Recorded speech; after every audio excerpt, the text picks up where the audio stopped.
公主，世子已经在外头站了1天1夜了，他旧伤未愈，要是染上风寒，耽误了明日的殿前封赏，该如何是好？世子定是被那农女算计的，才会有了关系。哎呀，公主，您就看在世子诚心认错的份上，纳了他吧，左右也越不过您的位分去，不是吗？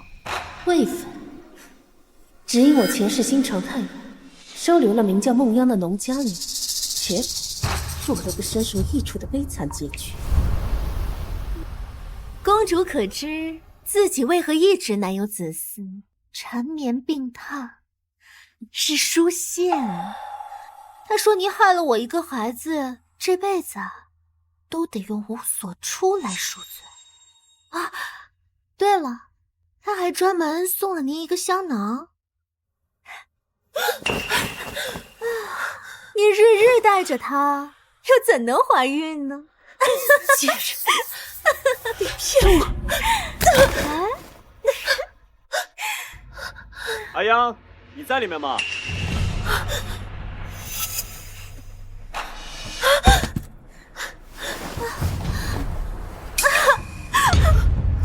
姐姐，我知道你恨我，但是你也不能害我和我肚子里的孩子啊！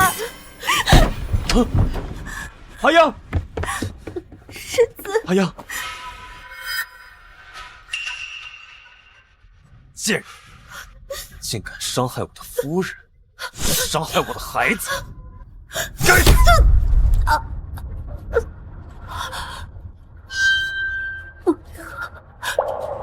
可怜你也加害于我，我知道赵公主，你怎么敢？公主，如今你被贬为庶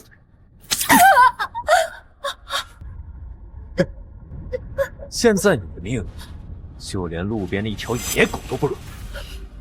我父皇不会这么对我的。本王佣兵10万，官居1品，你的好父皇现在就连自己都自身难保。说到底，我都要感谢你，要不是你这些年帮我，我也不会有今天。放心，我会送你上路的。盛之婉，任凭一位高雄主，又如何斗得过我这个来自21世纪的人？换主。把他埋了。公主，您笑什么？您想通了？前世我怎么没有发现，跟了我20多年的心腹，竟在这么早的时候就爱上了我的夫君。公主，您看什么？没什么。雪停了，可有些事不能停。秦书宪、孟央，这一世我定要你们付出代价。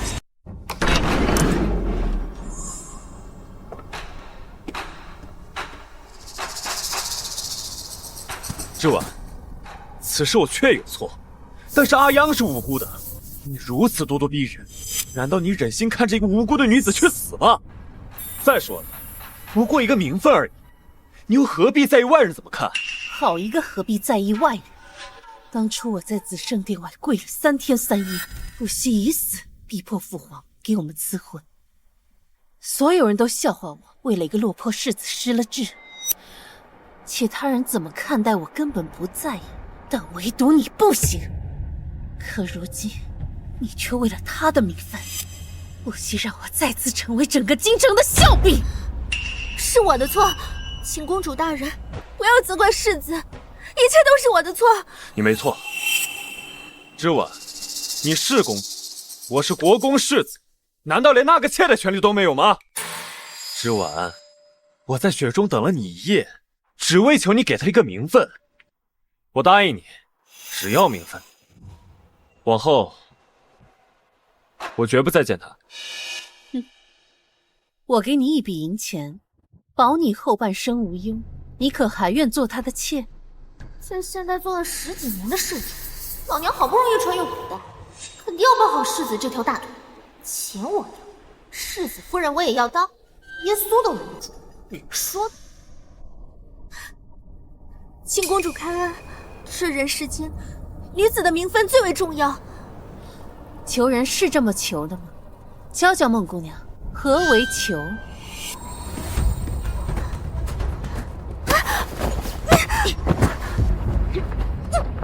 你人生来平等，我所求的不过是理所应当，我为何要怪？又搞封建王朝那套，这我记下了。盛之婉，你够了！好啊，你要当妾，他要纳妾，那我便成全你。不过，国公府的大门可不是这么好进。焕竹，让宋太医开副绝丝药来，让他服下。听闻这公主跟个包子一样，怎么今天一见竟如此杀伐论破？之婉，你过分了！你日后又不见他，让他绝嗣，能保国公府清明，你有何不满意的？还是说，你想让他给你生孩子？你若不放心，我自会一直在你身旁。无妨，只要安全生下孩子，那时我便可以母凭子贵。还是说这孟姑娘已有身孕，而你一直瞒着我，是吗？齐书宪，你怎会知道？前世焕竹因要争辩，将梦妖推下水，致使梦妖流产，你却将这罪怪在我身上，真是好笑。事已至此，也没什么好说的。就算是以军功相抵，我也要为他负责。所以，你在这里站了一夜，不是为了求我原谅，而是要逼着我接受他，甚至接受你们生的孩子，是吗？我是怕你知道后会伤心。哼，盛之婉，你闹够了没有？母亲。哎呦，可怜劲儿，一个有伤，一个有孕，居然还要在这里被人家搓磨。你也是的，都快要当爹的人了，怎么还分不清轻重缓急？母亲教训的是。之婉，不是母亲不向着你，你与书宪成婚2年无所出，这位孟姑娘有孕，那也是为你替国公府开枝散叶，你怎能如此善妒？母亲怕是忘了，我和世子成婚当日，她便去了战场，从未圆房，如何有孕？这也是国公府的大喜事。听母亲的意思，我必须要接受孟姑娘进府，还得要接受她肚子里的孩子，是吗？之婉，我知你气不过书宪私下纳妾，我定会好好训他。但我知你心善，更不会罔顾孟姑娘肚子里活生生的一条性命。母亲常说，我们国公府最注重脸面礼仪。若让孟姑娘进府，那国公府生下的第一个孙辈便是妾所生。若是传出去，国公府的颜面何在？还是说，母亲觉得国公府的颜面根本不重要？之婉，你看这样如何？等到日后阿央的孩子出生，就记在你的名下。没错，之婉，你不用受怀孕生产之苦，就能白得一个孩子。这世上哪有这样的好事？你就答应吧。既然你们都已经想好了，又何必过来问我？送客！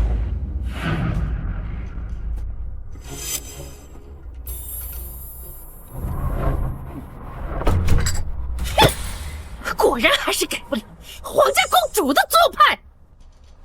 书宪，此次你去殿中受封，立了军功，回头定要好好教训教训他为人儿媳的规矩。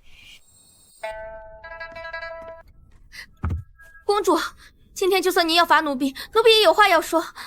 您是公主，回家之前金尊玉贵，奴婢就不明白，您为什么不惜跟宫中撕破脸，也要下嫁到齐国公府？可您的一片痴心换来了什么？他们连最基本的尊重都没有，还有，他们私下挪用您的嫁妆，分明就是把您当成什么？当成银票。公主，你笑了，你好久都没有笑过了。公主，快走！嫁妆是你唯一的遗章，我还不能给呀！说，让你眼睁睁的看着他血流干为止。公主，不要管我！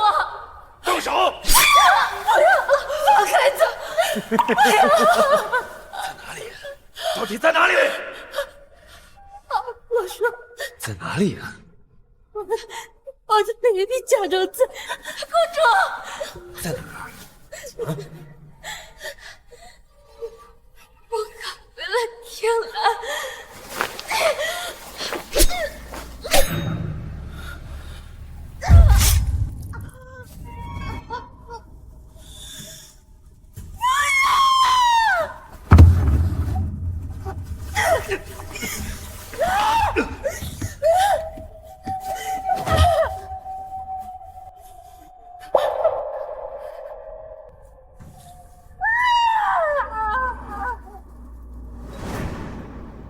天蓝，今生我定要护你平安。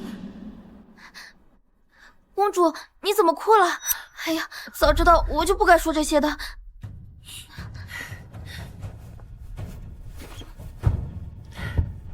你说的对，从前是我眼盲心瞎，没有看清这齐国公府竟是个豺狼窝。不过你放心，用不了多久，这齐国公府便不复存在。公主，你这是什么意思啊？我打算求父皇赐我跟他和离，只不过现在还不是时候。我要让那些伤害过我的人全部付出代价。公主，你好像变了。听兰，你去帮我把嫁妆单子还有私产契约什么的都拿过来。这些一向都是由幻竹姐姐在管，她去哪儿了？她还能去哪？左右是给齐书县献殷勤去了。哼，也罢，装匣子下面还有把库房的钥匙，你且去取吧。嗯。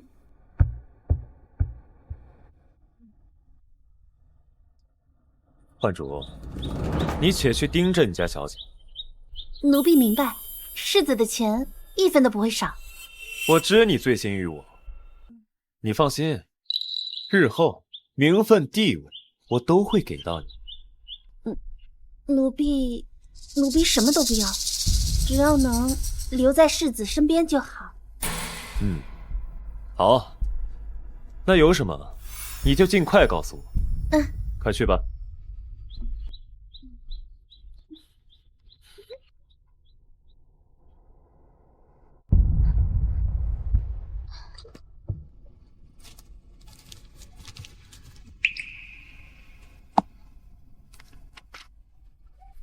当初您出嫁，太后娘娘共为您准备了168笼嫁妆，压箱底的现金16万6千两，最繁华地段旺铺8间，宅子和庄子各6套，良田88顷，珠宝首饰共88件，绫罗绸缎108匹。祖母定是怕我后悔20幅，官窑瓷器便掏空了她的私产为我做准备。66件，祖母全心全意对我好，而我上一世却为了齐书县，金银器皿88件，就连祖母病重都没有去看望。琉璃盏、香料等，装满12个箱子。那时候，她该有多伤心啊！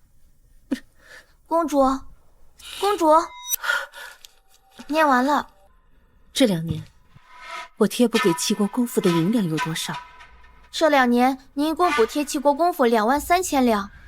首饰、布匹、书画、摆设等，几乎都被国公府的家眷寄光了。借，好一个借！他们一个个拿我当软柿子捏。既然是借的，可有账目？有，我都有记录。齐书县啊，齐书县，私自挪用皇家嫁妆，为了齐家的好日子，也该到头了。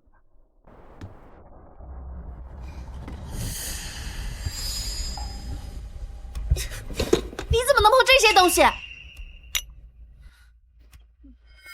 自然是本宫让碰的，怎么还需知会你一声不成？公主这话什么意思？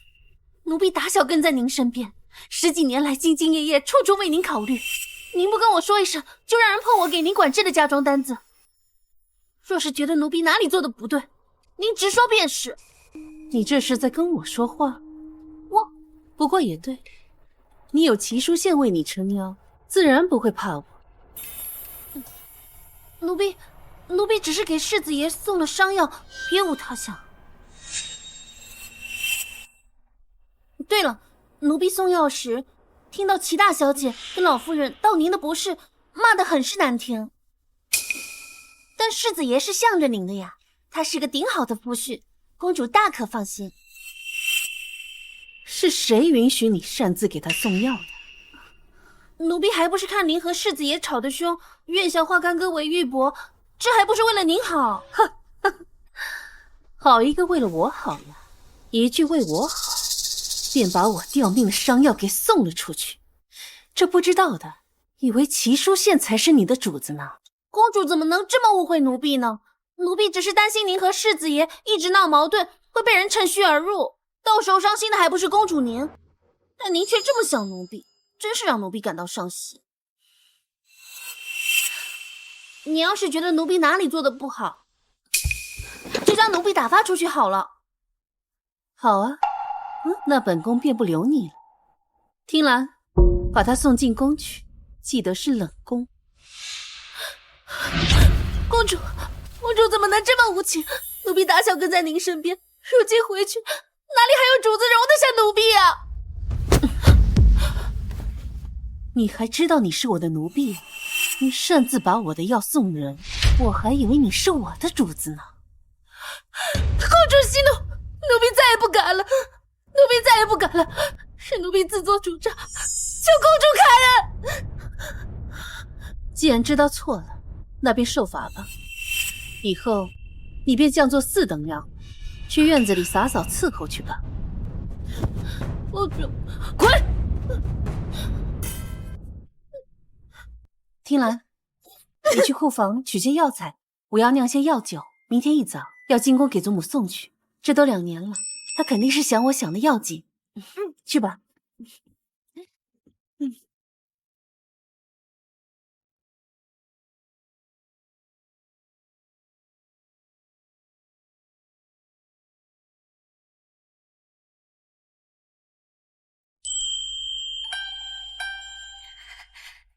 公子好了吗？别急，快要画完了啊！哎，听说了吗？庆宁公主回宫了。是真的吗？千真万确。所谓何事啊？听闻他那夫君连中3元，又在苍南立下大功。我爹说呀，他马上就要进宫受赏。听说陛下有意封他为正4品的平沿将军。不过，有话快说。不过听说他带回了个农女，是他的妾。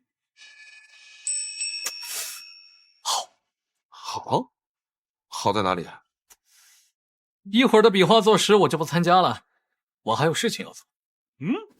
咱不是说好了吗？一个京城第1大纨绔，难道不想画就想逃啊？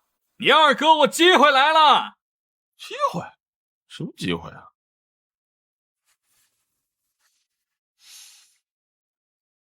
公主，圣之丸。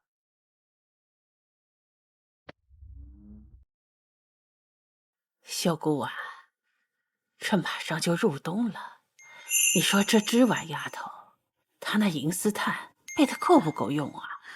当初啊，她身上的寒毒治好以后，她就越发的怕冷了。这个丫头太没有良心，2年了，居然都没有来看我祖母一次，都怪那个齐书宪。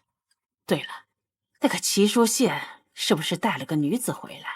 哼，他真当我这祖母是死了不成？祖母，哎呀，你这个丫头啊，怎么舍得来看我了？来，让祖母看看。哎呦，瘦了好多呀！是之婉不对，不该这么久不来看祖母，让祖母担心了。哎呦啊！祖母的乖孙呐，受委屈了，定是那齐淑宪和那个农女，他们让你伤心了。你放心，祖母一定给你讨回公道。不用了，祖母，孙女心中早已下定决心，要跟那个齐淑宪和离。当初你欲下嫁的时候啊，我和你父王就不同意。你为了那个齐淑宪啊，确实以死相逼，连自己的名声都不要了，闹得满城皆知。你父皇为了你的名声，不得不答应你赐婚。怎么，你现在又要和离？就一个农女，祖母给你摆平就是了。祖母，孙女考虑再三，和离是最好的选择。在男人眼中，只会痴痴纠缠的女子甚是廉价，闹到最后情分没了事小，保不齐命都没了。他敢！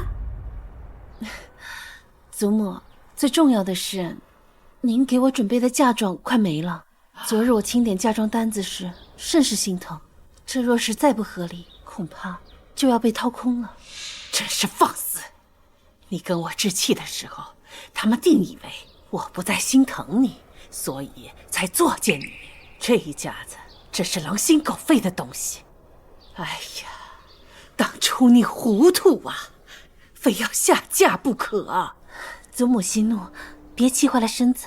孙女这不是幡然醒悟了吗？这次回来，孙女就是想您了。你呀，如果你要是决定了，那我就让你父皇过来。不可，这件事情孙女心中自有成算。若是现在和离，实在是太便宜他们了。齐国公府欠我的东西，我会亲手拿回来。祖母，这件事情啊，你就让孙女自己做决定吧，好吗？好，祖母答应你。之婉呀，早该这样了。谢谢祖母应允。对了，这些年不见，是不是特别想念我做的桂花糕？是啊，我这就去小厨房给您做，等着我啊。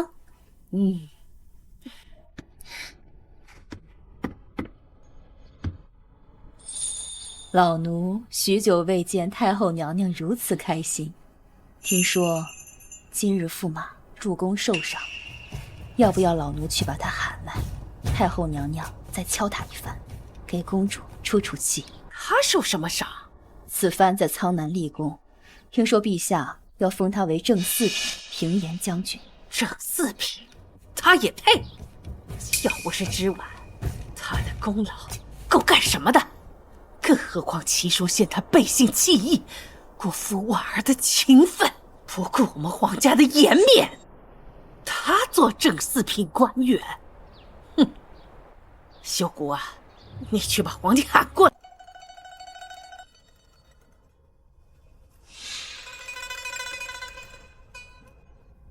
陛下，外头疯传庆宁公主求旨下嫁，惹恼了您和太后，但您自然是心疼庆宁公主的。齐世子明知如此，还明目张胆的纳妾，未必什么？未必不是居功自傲啊！老奴从小看着庆宁公主长大，心疼她呀。当初齐世子说过，绝不纳妾的。罢了，这么大年纪了，起来吧。谢陛下。太后也来找过朕，齐淑宪年轻气盛，正四品的平颜将军，的确是有点太抬举他了。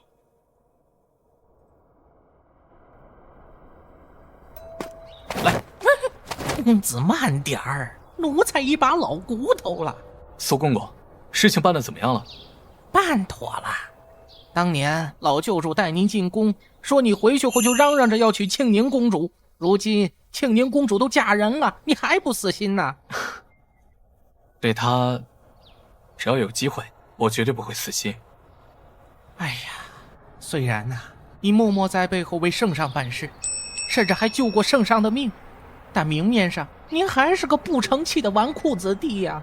但您若再立个功，站到明面上去，以皇上对您的信任，想必您提出求娶庆宁公主，圣上也会认真考虑的。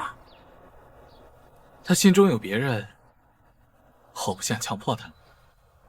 哎呀，你呀，齐国公府齐书县，年少有为，骁勇善战，特封从五品宣威将军，钦此。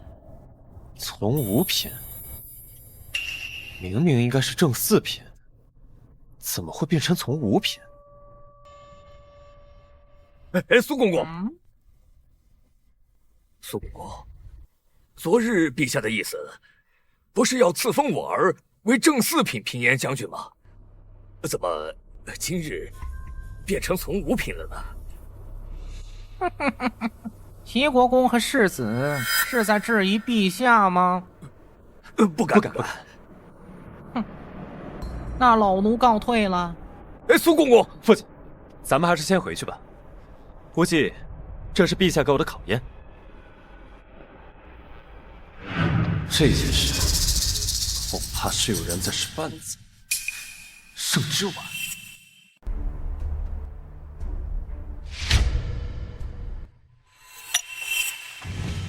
圣之丸，圣之丸，你还有脸回来？世子这又发的哪门子疯啊？哼！你穿成这样，不就是进宫告状？你一句话就把我在战场上所有的付出都变成了泡沫，还有从正四品变成了从五品。从五品？要不是你进宫告状，我又怎么会变成从五品？哼！嫉妒成性，泱泱不过是一些弱女子，你究竟为什么非要为难于她？我当初怎么会爱上这种男人？不过上辈子他拿的确实是正四品。这一世怎么变成了从五品？当日我在战场上被敌军探子下了药，是他救了我。我因为中了药，才将她当作你一个清白的女子，被我害了身子。我负责不应该吗？应该极了。世子应该八抬大轿，把她风光迎入国公府。你少阴阳怪气！我都说了，我绝不再见她。你也答应了母亲。哼！一转眼你又去找陛下诉苦，你是不是非要他死了你才觉得痛快？你曾经许诺我永不纳妾，可如今却带着人逼着我接受视为寡廉，又隐瞒孟小姐有孕，哄骗我让她入府，视为贤耻。像你这种寡廉鲜耻之人，不好好反省，反在这怪我把你做过的事情说出来，世子你当真不觉得丢人吗？圣之丸，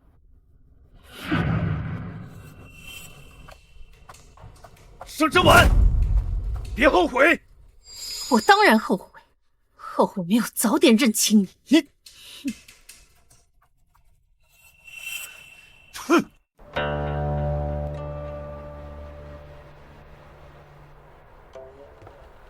公主，我回来了。上一世我受人蛊惑将你赶走，才让贼人有机会加害于我。这一世你在我身边，定会无忧。回来了就好。这些年未见，练的功夫可生疏了。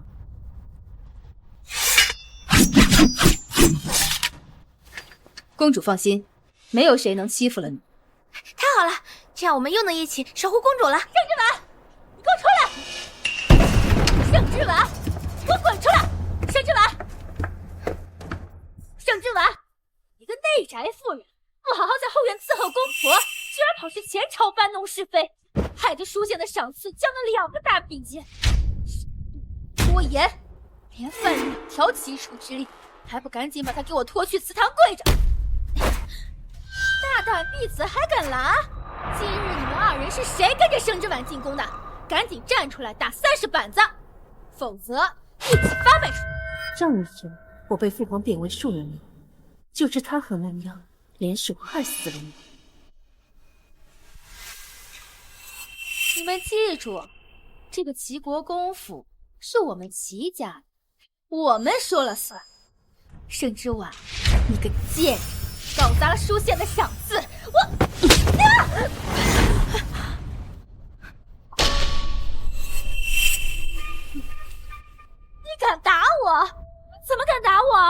以前你不是最会讨好我跟母亲的吗？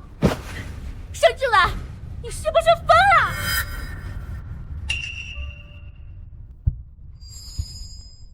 我打你又如何？我打你又如何？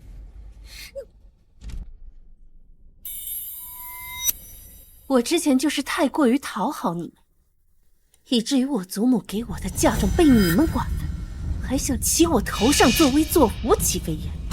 从现在开始，你的好日子就该到头了。拿过来！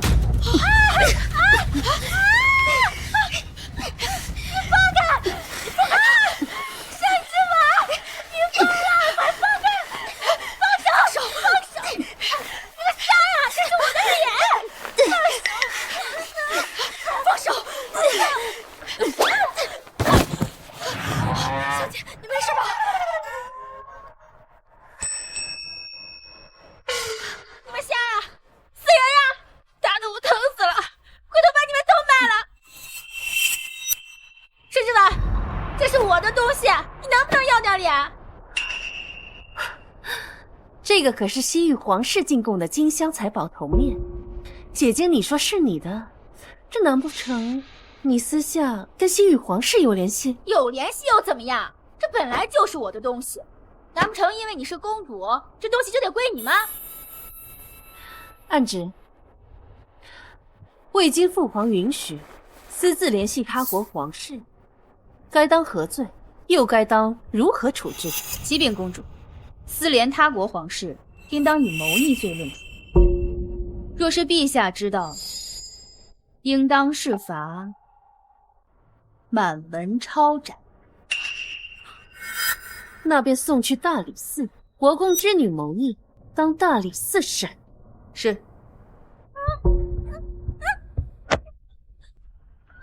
之婉，你搬弄是非，你搞砸了皇上原本要给书县的赏赐就算了，现在还敢污蔑我，要害国公府满门抄斩，你恶毒至极，苏县怎么会娶了你这样的毒妇？大姐姐不满父皇的赏赐，要不你提出一个品阶，我这就去换上朝服，即刻进宫，让父皇按照姐姐的意愿处理，如何？你胡说！我哪里有对皇上有什么不满啊？那什么叫我搬弄是非？我搞砸了世子的赏赐，难道不是大姐姐觉得父皇的赏赐太低了？一国之君的考虑，难道要按照姐姐的意愿来办吗？这盛之婉以前在我面前连大气都不敢喘下，今怎么扯得这样吓人？你胡说八道！我没有。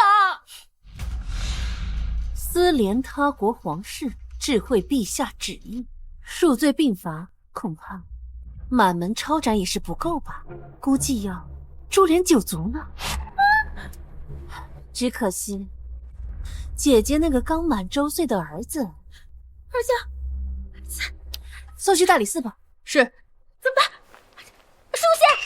书县，你不是最喜欢书县了吗？我是书县的长姐，你不能这么对我。你难道就不怕书县会生气吗？我怕他没有被我气死。啊！不能这么对我，你不能这么对我！还不赶紧带下去！是。公主殿下，臣服错了，臣服知错了。那大姐姐还让不让我去跪祠堂？不敢。所以，应该谁去跪祠堂？是臣父，是臣父愧对列祖列宗，臣父现在就去祖宗面前跪着请罪。盛之婉，等着！慢着！既然大姐姐喜欢算账，那就去母亲面前一笔一笔的算清楚。你要做什么？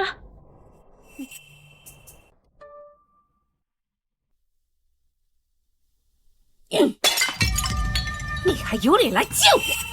作为国公府的儿媳，竟因为丈夫纳妾，便跑去宫里告状，我们究竟是哪里对不起你？燕儿，你这是怎么了啊？母亲，这盛之婉竟然敢打女儿，而且他还污蔑我们谋逆，要捉女儿去大理寺。他威胁要诛我们国公府9族。母亲，您可一定要为我做主啊！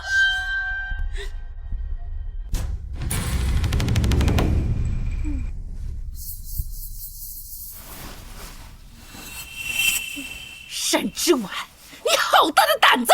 身为国公府的儿媳，竟敢这样忤逆长辈，构陷姑姐！既然大姐姐说不清楚话，那便请大理寺丞的人过来一趟。方才大姐姐去我院中大放厥词，一则说西域进贡给我父皇的财宝是他的，二则说世子功劳大，父皇给的赏赐不够。若此话传出，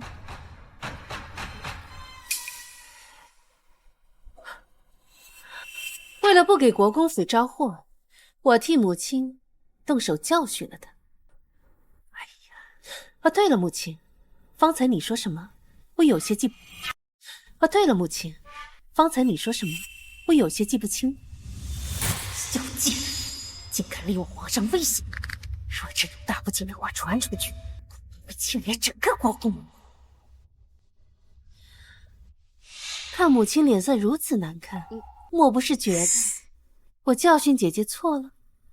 还是说，姐姐让我去跪祠堂是母亲您的意思？怎么会？儿失燕儿，太心疼弟弟，这才失了分寸。更何况雷霆雨露皆是君恩，我们身为臣子，怎能随意知会？还是母亲明事理啊。不过姐姐这般口无遮拦，看来还是要好好长长记性才好。依我看，这祠堂是要跪的，律法也是要抄的。盛之婉，母亲还在这儿，轮不到你做主，你别太过分了。过分吗？这妄议皇家，揣测圣意，母亲觉得我做的过分吗？自然不过分。大姐儿今日犯了口舌，就去祠堂法会到晚膳时候出来。我不要，母亲，明明是您让我放肆！做错了事情还不知道悔改！来人呐，将大小姐拖下去！法会到第2天早上再出来。母亲，不要，母亲，我不要，母亲啊！向之婉，你给我等着！放开我，我才不去呢！上好的福元昌元茶，只是这几片就能抵寻常人家半月花银。看来我这婆母花我的银子真是大方，就连茶叶都要讲排面。燕儿已经受罚，这下你满意了吧？我不满意，我不满意。这是各院的账目和钥匙，还有我这2年补贴府中银子的账目，全都在这里。如今世子归来，国公府欠我的银也该归还了吧？沈之婉，你什么意思啊？都是一家人，还分你的我的，就因为孟样一个小小妾室，只当闹成这样。是啊，世子夫人，你看外头的男人哪个不是3妻4妾？你若是连这点都容不下，心胸未免也太小了吧？你这里什么时候轮到你来说话了？你们国公府现在上下尊卑都不分了吗？我可是伺候国公夫人20年的老奴，同为妇人，世子夫人更应当明白何为长幼尊卑。没想到母亲亲手调教的嬷嬷这么大胆，看来明日我还得禀明父皇，用不用好好的尊敬尊敬？还不退下！凡事都请适可而止，再闹下去，你就恐怕书信彻底咽气了你。母亲还是尽快的把欠我的银两归还了吧。哦，对了，你和父亲、大姐、二妹、二弟，他们向我借的头面首饰，还有孤本书籍什么的，也一并还了吧。母亲不要忘记了，私自挪用皇家嫁妆，按律当处死罪。快来人呐！国公夫人被世子夫人气得晕倒了。公主，这没事吧？这2年我时时贴身照顾她，她的身子早已大好，不过是演戏给我瞧罢了。郑之婉，给我出来！郑之婉，你给我出来！世子殿下所来何事啊？既嫁给我，就该将国公府当做自己的家，将我的亲人当做自己的亲人。不曾想，你却长过长己，还言语刻薄，将我的母亲气晕。不可因为泱泱的事就迁怒于别人，这件事终究与他人无关。现在，跟我一起到文熙院，去跟我母亲长姐道歉。行使。啊！就凭你是我的妻子，女子出嫁从夫，孝顺公婆，乃天经地义。我刚嫁进来的时候，你就去了苍南。你母亲病重，是我日日为她伺候汤药，揉捏穴道。你大姐夫的差事也是我帮她求的。还有，你那大姐的首饰头面也是跟我借的。哦，对了，你那幼弟齐书郎，也是我帮他请的杜大儒来为他授课。以他的智商，你以为哪个夫子愿意来教子？你们国公府所有人的吃、穿、用，哪一样不是我的？如今你想当我的天，让我从你，齐书信，你觉得你配吗？你身为女子，这些本来就是你该做的。好了，我知道你因为泱泱有孕，心中有气。这样吧，今夜我就留在你的院里，我们生个属于自己的孩子，可好？你泼妇，日后若是想我再踏入你的院里，是绝对不可能的。哼！公主，刚刚那一巴掌，我刚才那下怎么样？飒吗？飒。不过公主，你少用了点力。啊，对哦，我应该用大一点的力气啊。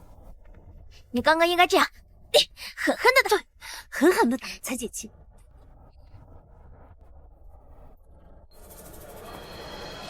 只见那俊俏小生攻敌特异，趁其不备，瓦解6部联盟，又引奔逃诱之，是逐个击杀。好，精彩！公主，楼下说的是世子退兵那一战吗？诸位，齐世子运筹帷幄，决胜于千里之外。可我听说他带领1000精兵，只杀退了200赤虎。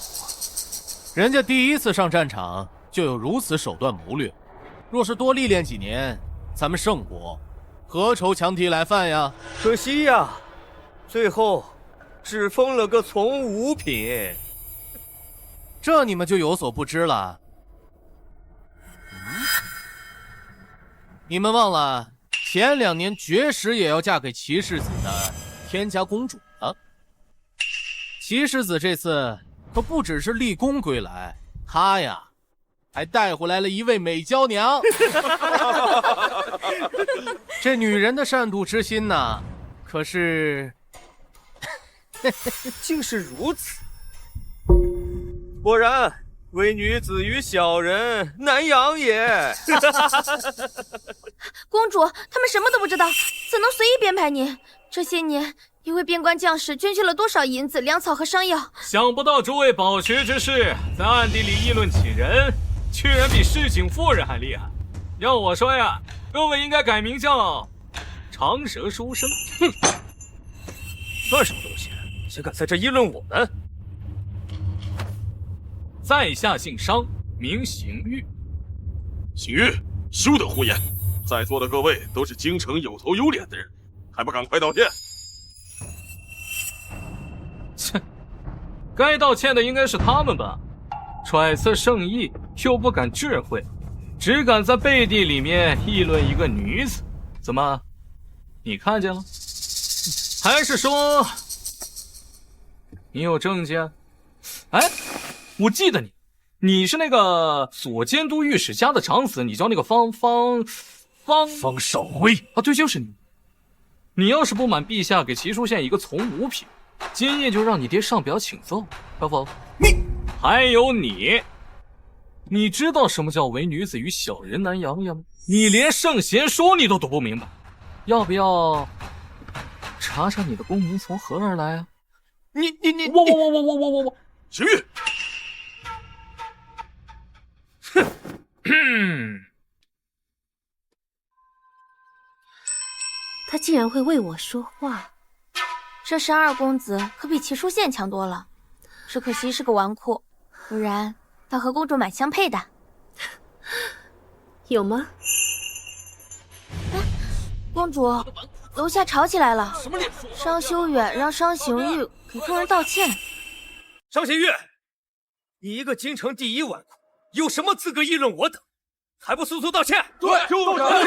快道歉！方才你们说本宫无知浅薄，玩弄心机。参见公主。参见公主。你意思是，齐世子立功归来，只获得了从五品的封赏，是因为本宫妒忌所致吗？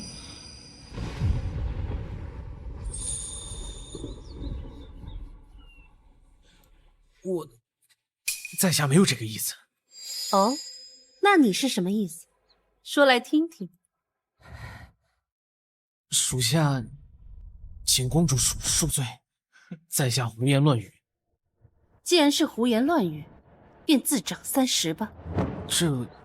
方才你说本宫善妒，你得罪了我，还想让我放了你。若是我此时放了你，保不齐哪天本宫心情不好，便去找令尊的麻烦。在下知错了，在下知错了，在下知错，在下知错，在下知错，在下知错，在下知错，在下知错了。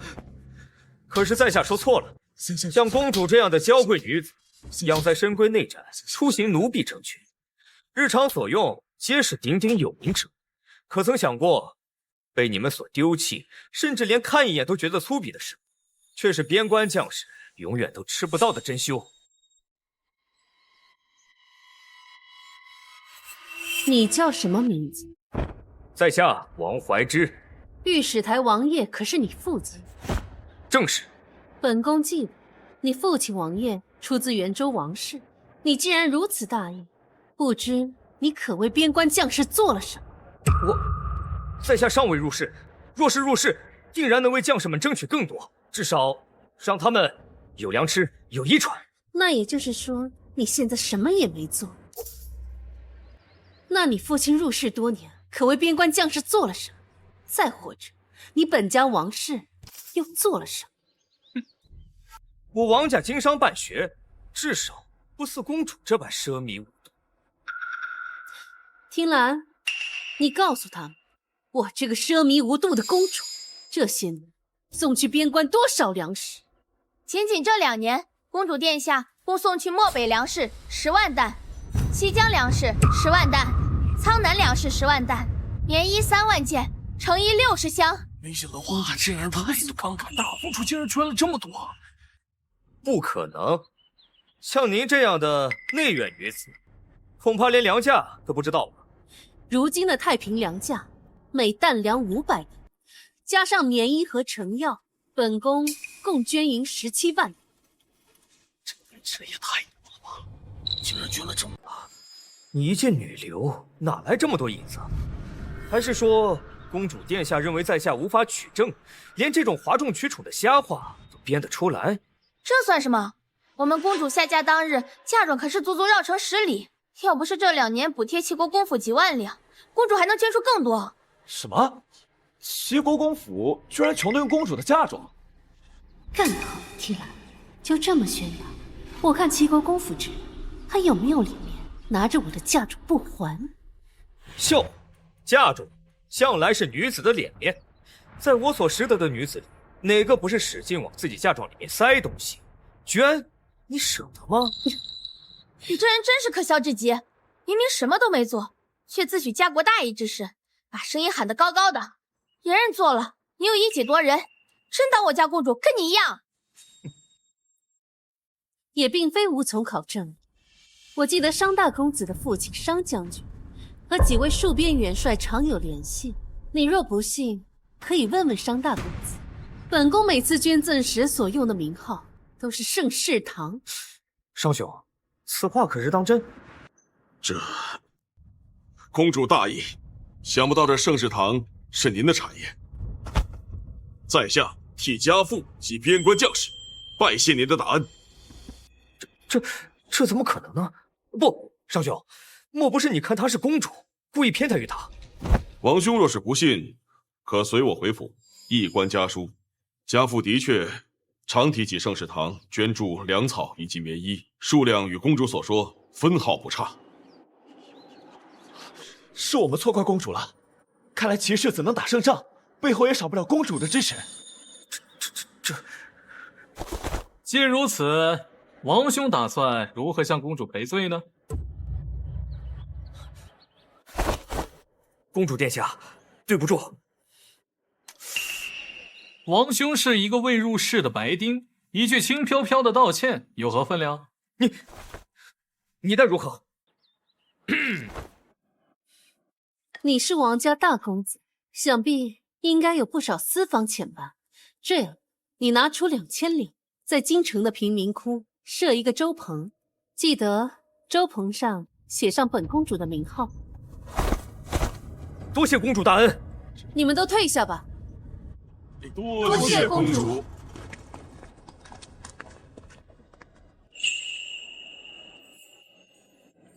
公主，舍弟向来顽劣无礼，方才多有叨扰，还请您不要计较。商大公子说笑了，二公子性格直率，说话坦荡，倒比那些背后议论是非的伪君子强多了。公主教训的是，在下定当谨记今日教诲。方才我听说你让二公子给众人道歉，想必有些错怪了他吧？是我唐突，略有不妥。那便请商大公子给商二公子道个歉吧。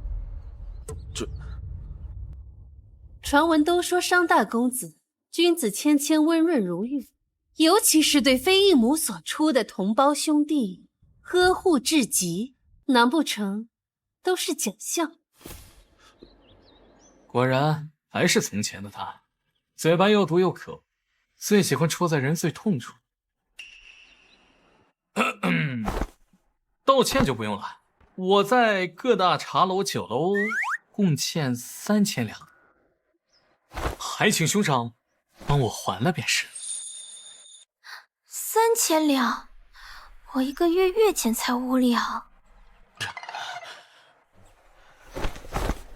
当然没问题，我的好弟弟。那就多谢大哥了。啊，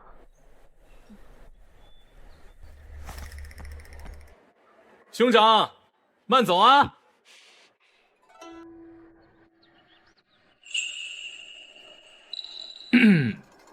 公主殿下这么为在下撑腰，我还真是不敢相信。我知道这聚贤茶楼是你的私产。什么意思啊？本宫今日来此，不为别的，只为商二公子。您说，为我？商二公子人中龙凤，却因生母出身商贾，便被家族一直打压。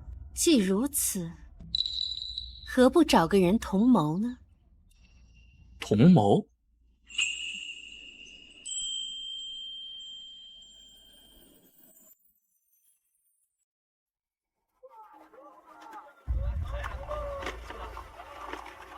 公主，这商二公子就是个纨绔，你为什么要找他做同谋？前世沙贤玉不知惹了什么祸，被赶出家门，从此以后便再无踪迹。再出现就是东部大乱，东欧海船长屈胜友，一支名不见经传的玉家军异军突起，打得倭人节节败退。直到玉家军将逐寇逼出圣国，众人才知玉家军的统领为烧行玉。从那以后，我们大圣国便有了自己的守护人，他的名字就叫做玉北王。没什么，只是看他一个人比较可怜罢了。这是什么理由啊？公主，万宝阁到了。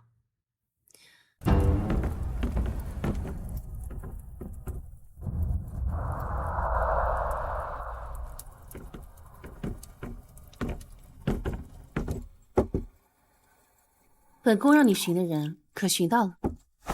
回公主，寻到了。小人按照您的吩咐去了那廊门巷子，果然发现国公爷的贴身小厮孙峰守在里面。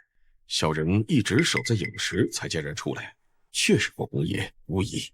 住在那里的，可是国公爷的外室。公主英明，确是国公爷外室陶氏，而且这个陶氏怀孕了。什么？整个京城都把国公爷当做爱妻楷模，没想到他竟然养外室，还有私生子啊！哼，咱们国公夫人不是说，不必经历生产之痛便能当母亲是天大的好事吗？既然如此，那这样的好事又怎能让他儿媳一人享受？公主的意思是，3日后，国公夫人要去凤国寺上香，你想办法让她和陶氏见上一面。是。公主英明。对了，还有一件事情，办得如何了？回公主，小人已经按照您的要求，让人连夜写了出来，请您过目。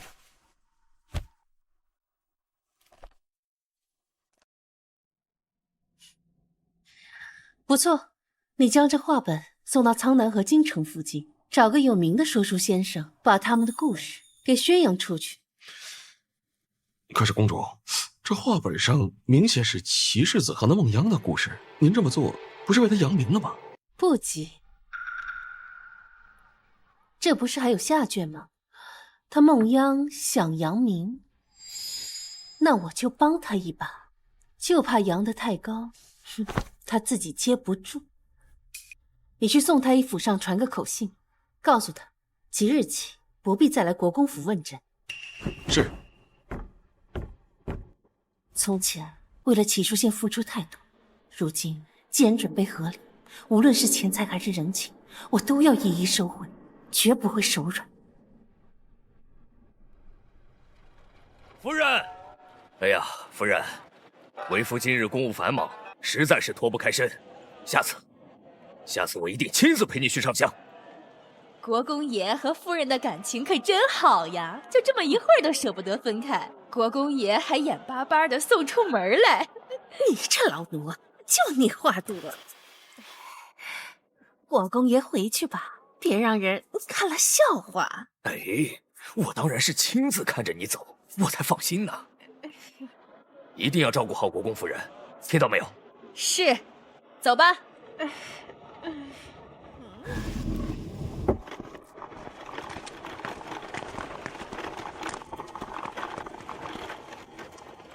老爷，走，去找陶娘。是。这国公爷也真是大胆，竟然敢在夫人眼皮子底下私会外室。森严古寺偷养外室，果然没有哪个男人不爱刺激的。走吧，我们去看这出好戏。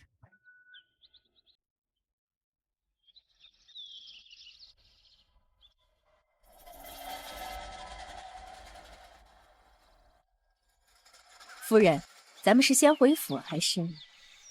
听说凤国寺后山的红梅开得艳极，可真是难得一见的景观呢。据说这红梅代表长寿之意，多去看看，我等都能长命百岁呢。咱们也去后山转转，沾沾神明的福气。是。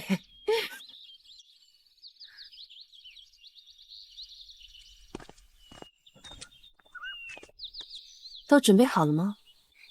公主放心，保证国公夫人一到后山就能看到颠鸾倒凤的好戏。哼，如此甚好。我的好婆母啊，抚养别人孩子的好事，你可得好好接住了呀。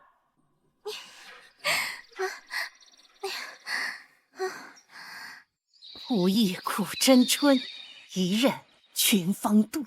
唉，零落成泥碾作尘，只有香如故。这凤国寺的红梅呀，果然是名不虚传。确实。昨夜轻一点。大胆！佛家庄严，竟敢有人在这里白日宣淫！来人，给我把这两个不知羞耻的贱人给我捉来！是。真是。你们干什么？齐国公夫人，参见齐国公夫人。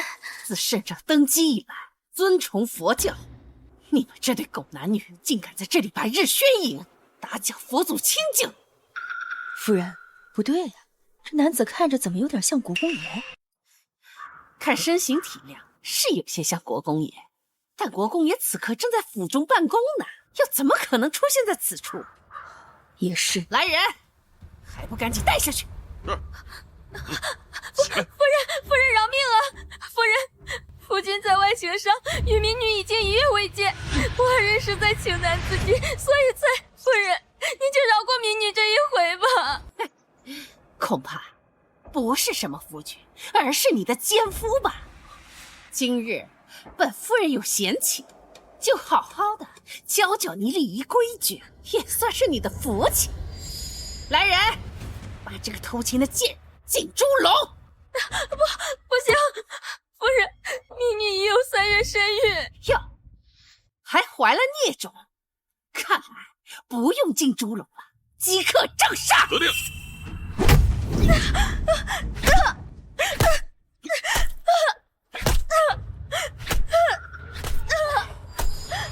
你不安一世也就罢了，可挑男人的眼，竟如此差！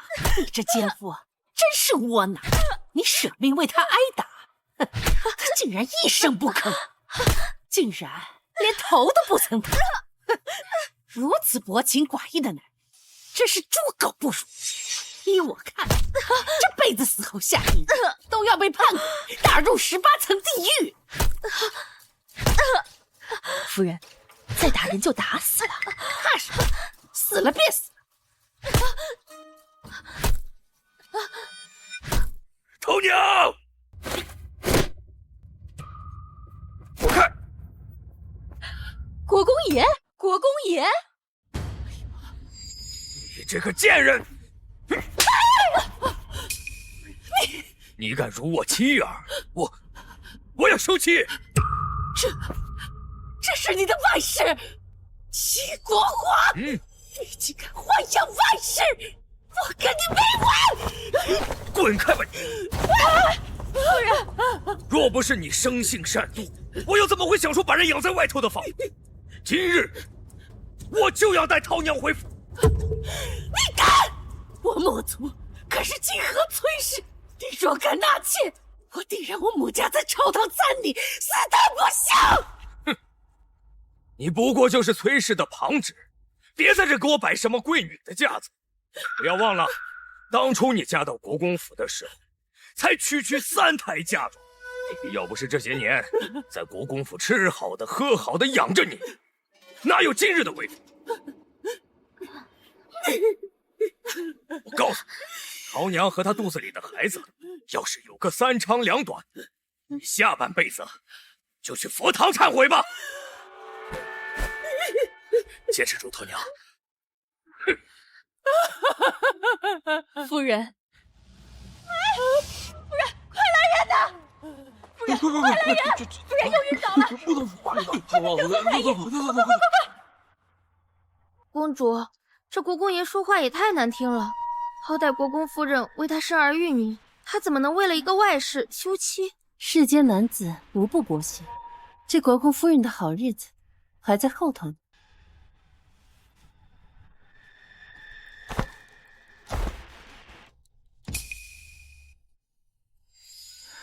这深更半夜的，世子殿下怎么来了？你能否为了母亲，去求一求宋太医？母亲快不行了。你觉得呢？你觉得呢？这都什么时候了，你还有闲心跟我开玩笑？难道你要眼睁睁的看着母亲出事？世子啊，你还是请回吧，你的忙我帮不了。好，盛之婉，你好得很。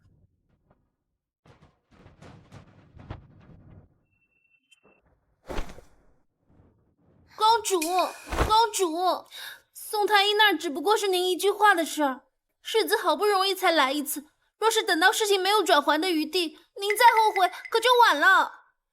您就听奴婢一句劝吧，奴婢也是为了您着想啊。你不是去打扫去了吗？奴婢听到了，奴婢便心急如焚。奴婢只是尽了奴婢应尽的本分。你有一句话说错了，本宫会不会后悔不知道，但是你定然要后悔了。什么？这齐国公府如此之大，你却有闲心关心别人的事情，那从明日起，整个平兰居所有的马桶都由你来刷洗。这可是最下贱、最聪明的奴婢都不愿做的事，公主怎能如此折辱我？来人，把他给丢出去！公主，奴婢错了，奴婢再也不敢了。公主，您真的要唤主姐姐去刷洗马桶啊？你想过没有，比起本宫这个主子，她好像更关注齐书宪一些。公主的意思是，她向世子投诚了？不是，奴婢不懂。他们俩有一腿。什么？他们俩有一腿。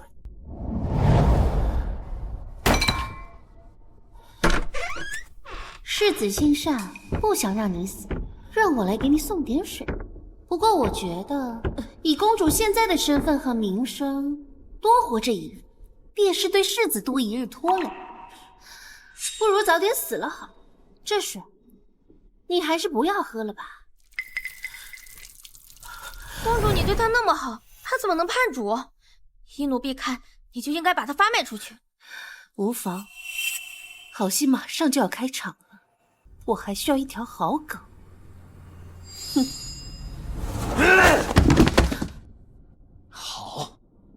好得很。既然他要闹，我倒要看看他到底忍不忍得住。你确定他已经歇下了？是。世子，你去哪？未央院。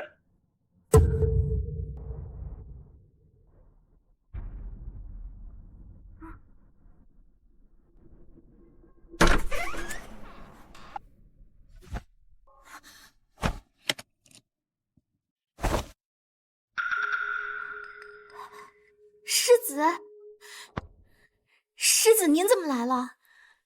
在写什么呢？没什么。世子，想不到他竟这样爱我。世子，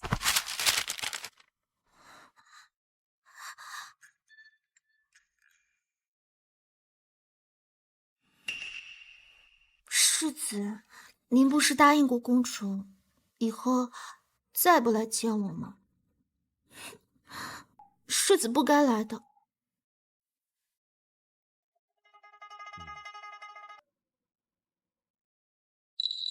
世子还不走吗？啊，之婉性格执拗，今晚我就留在这里，给他些教训。日后若是他认识到错误，还需要你去向他说明今晚的事情。都听世子的吩咐。姐的宫斗剧没有一部是白看的，小小世子拿捏。世子，奴婢不才，也略懂些医术。听闻老夫人重病，奴婢愿斗胆一试，替世子分担，以示孝心。我和孟阳相识不久，他便能想我所想，感我所感。盛之婉，你当真是不知好歹。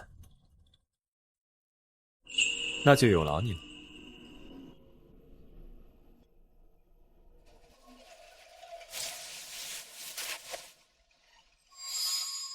盛之婉，你贵为公主又如何？只要骑奢县新月人，你拿什么跟我斗？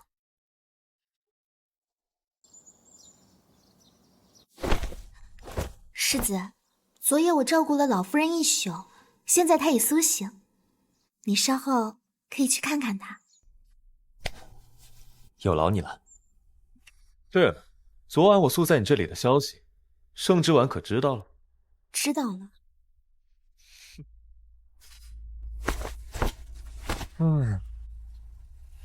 他要是有你这般懂事，那就好了。待会儿我就去管家那支1000两银子，给你打造副首饰，如何？多谢世子。什么？没钱？是啊，世子，咱们府中只剩下200两现银。府中怎么会这么穷？那些田产铺子呢？再不济，总该有些收入吧？世子忘了，舒朗少爷沉迷马术，跟人赌马，把府里的几间铺子输去大半，田产收成也不好。国公爷听闻有富户收地，便高价卖出了。那这些年的花销都从何而来？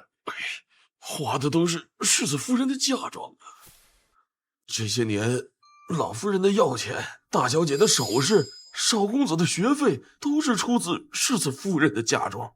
现在世子夫人不管家了，这钱老奴也不知道该为谁去要啊！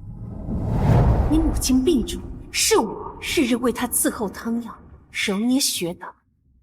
你大姐夫的差事也是我帮他求的，还有，你那大姐的首饰头面也是跟我借的。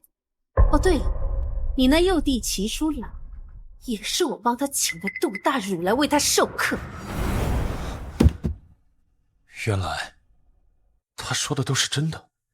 世子，这个月的月例银子明日就该发下来了。您看，我去找母亲问个清楚。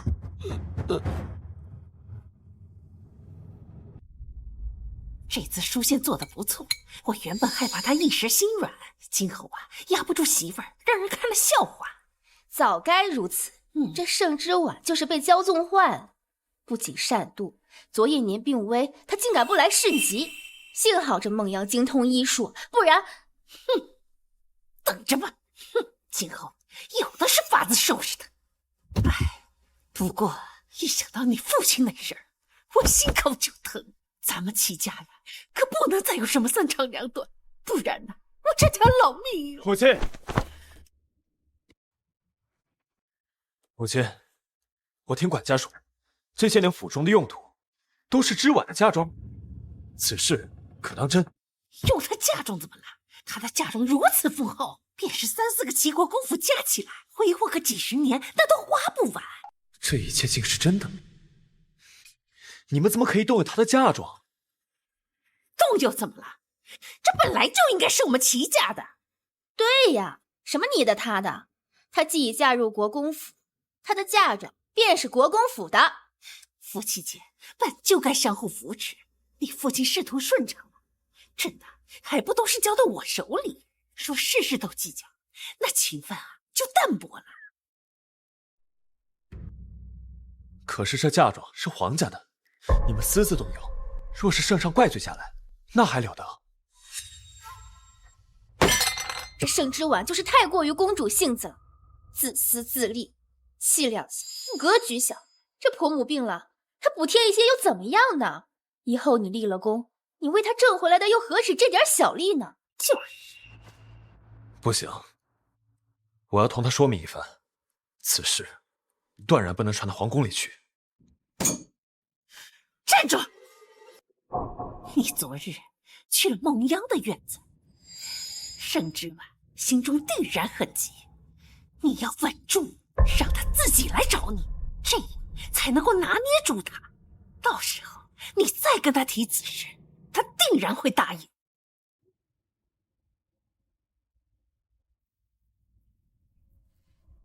世子啊，小的以为原本你应得的是正四品的封赏，就因为家中有个杜甫，害得你变成了从五品。那女人连孟姑娘这样善良的女子都容不下，真是个恶妇啊！大虎喝多了，让他去休息。来，没事。世子啊，我张大虎的命是孟姑娘救的，要不是她用缝针、开刀等怪异的方法救了我跟兄弟们，我早就跟二虎一样草席一国，留在苍南了。所以，我记着孟姑娘的恩，谁要是敢欺负孟姑娘，就是我张大虎的敌人。不是啊，我们都是上过战场、受过伤的，能继续留在军营的人。要不是孟姑娘出主意，让我断臂求生，哪有我如今这般的好生活？要我说，公主又如何呀？咱兄弟几个，给他点教训看看。哎，你们放心，我一定会护着泱泱的。只可惜啊，青宁公主先行一步为边疆捐粮，这恐怕对孟姑娘不利呀。捐粮？世子难道不知吗？昨日的事都传遍京城了。公主以圣食堂的名义给边境各城捐了30万担粮、3万件衣裳，还有药物、银钱。她竟捐这么多！世子爷，我听那些人说，庆宁公主这2年至少捐赠了17万两军粮物资。原本大家以为是您的授意，可庆宁公主到处说您根本就不知道此事儿。17万两，盛之婉，你竟如此败家！国公府库房只是200两，你竟将这么多钱给陌生人！哎，世子，你去哪儿啊？找他算账！哎，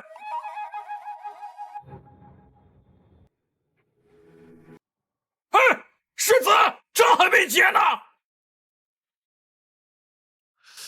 就见点翠香珠头面上最大的粉珠被换过呀。这幅画一是仿品，这只青釉瓶也是假的。这太过分了！公主的嫁妆竟然被换了这么多。公主，奴婢真的不知道怎么回事。盛之婉，盛之婉，你是不是捐了17万到边疆？怎么？是不是？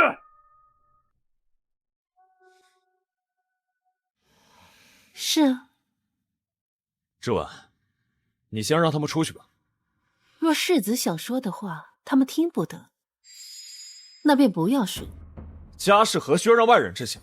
若是他们传出去，只会对你的名声不好。不就是我把银子捐出去的事儿吗？那是我的嫁妆，我想送给谁捐给谁，与世子何干？你……对了，你来的正好，我刚好有话要问你。我这些原本都是好好的御赐嫁妆，并且全部都是出自于宫中，怎么就平白无故的变成了假的呢？哼，胡言乱语！你的嫁妆都放在了库房里，要是有你的丫鬟管着，怎么可能会变成假货？就算是变成了假货，也许是你的人出现了问题。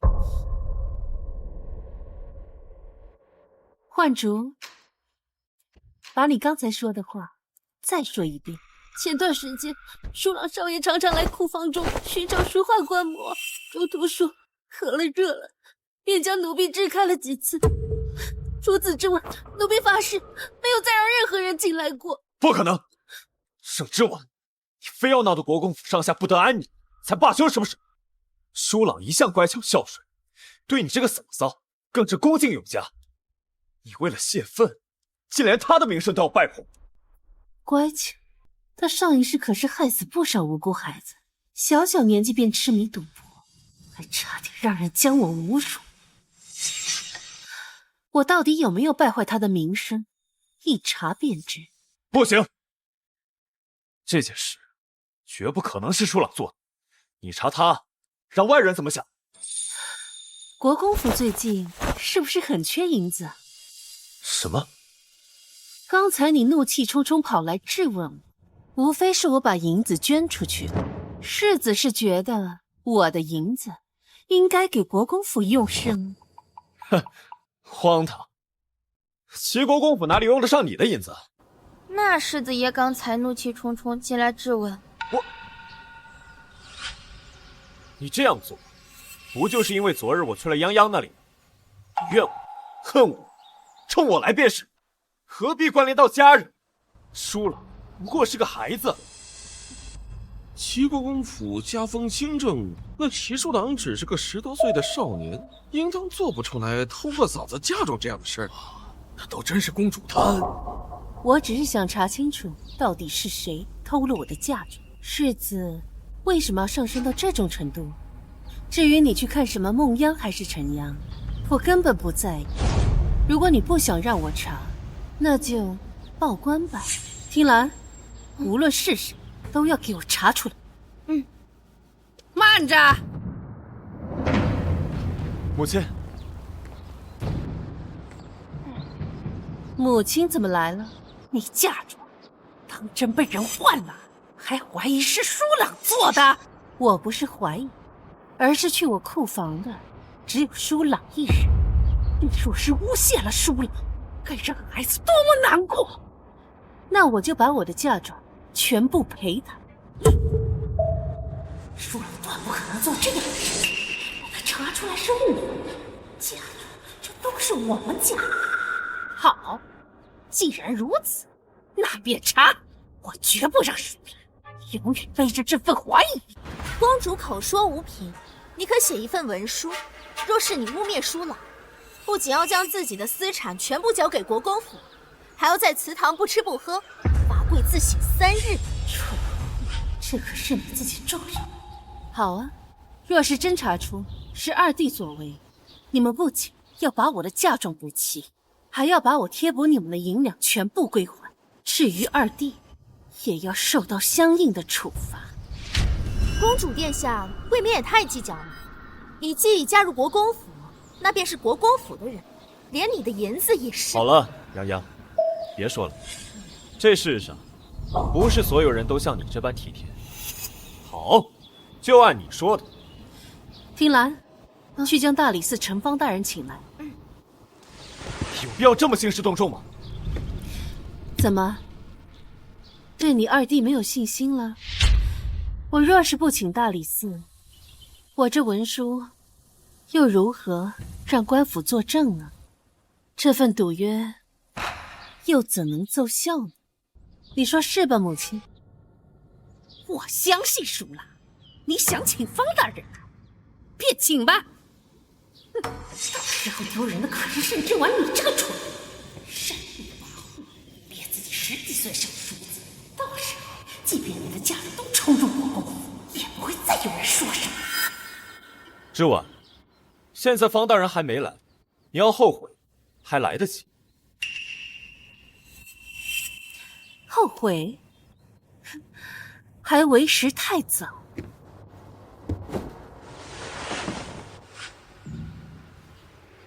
方大人到！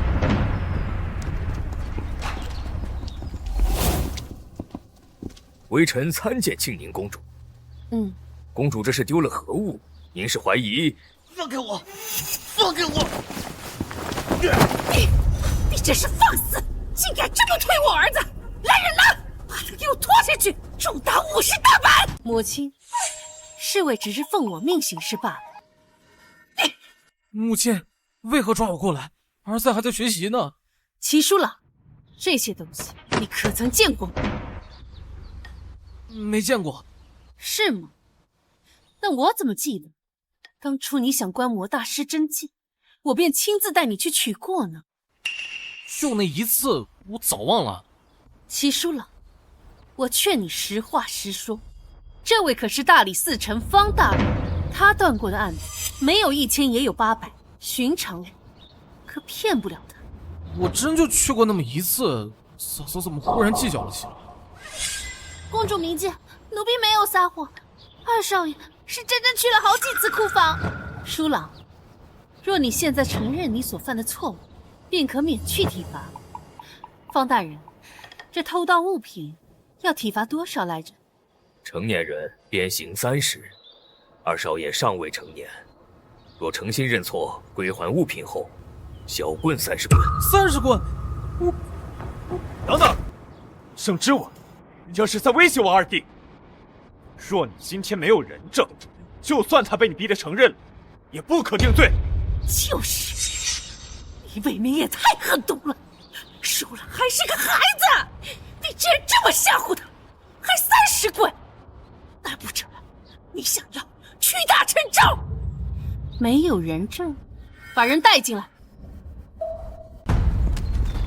饶命啊！公主，他是当铺的，就是他收了二公子偷去的嫁妆。入主10岁，小的也不知道这是御赐的东西啊！而且齐小公子说，如果我们不收的话，就让我们在京城混不下去。小的也不敢得罪国公府的人呢。不可能！放肆！你可知道诬陷国公府是什么后果？说，到底是谁教你们这么说的？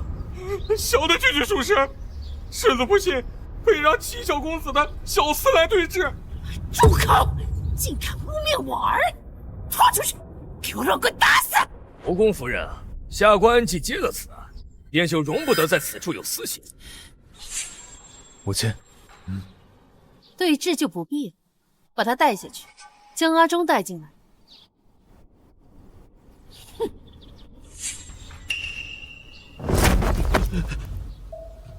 阿忠，好孩子，不用害怕，说出实情。你弟俩都是府里的老人了，我一定会为你求情的。是不是你缺钱用了，所以才偷偷的拿了世子夫人的东西出去变卖？是小的一时鬼迷心窍，公主饶命，阿忠再也不敢了。阿忠，你可知偷盗御赐之物乃是要株连9族的？即使有国公夫人替你求情，你和你的父母也是活不了的。你确定本宫的嫁妆是你偷的吗？你不用看他，他决定不了任何。本宫倒数3下，你若再不说实话，我便将你父母一同送去大理寺。你若再不说实话，我便将你父母一同送去大理寺。是他，是二公子，是二公子指使我这么做的。小人实在不知是御赐之物，小人只是个奴才，实在不敢，也不能拒绝。敢吃我，你是不是不消火了？有错在先，竟还敢威胁下人！天子脚下，岂能容你这样放肆？来人，将二少爷带下去，棍打30！住手！阿忠并无证据，你如何确定他说的就是真的？我看你就是为了让我妥协，故意给舒朗定罪。宋之婉，你若还想这个家好好的，收手吧。上一月，齐淑兰事情败露，就是因为阿忠一直给他进账。阿忠，你可有证据？证据有。听兰，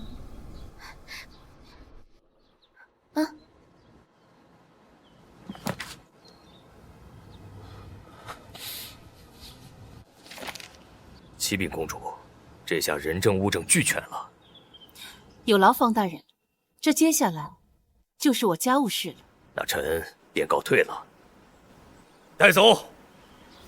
住手！住手！舒老是我弟弟，你东西那么多，分他一些怎么了？你怎么变得这么歹毒？歹毒？方大人，齐书郎盗窃御赐之物，证据确凿，按律当斩。带走。放开我！杨洋，母亲，杨洋，母亲，母亲，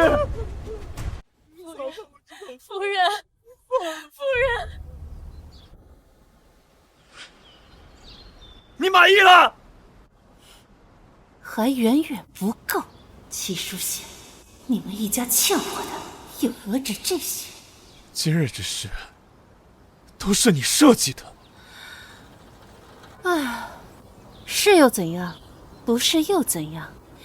你还是赶紧把欠我的那些嫁妆还回来吧，不然我手段还多着呢。是不是非要你我二人之间绝无可能才后悔？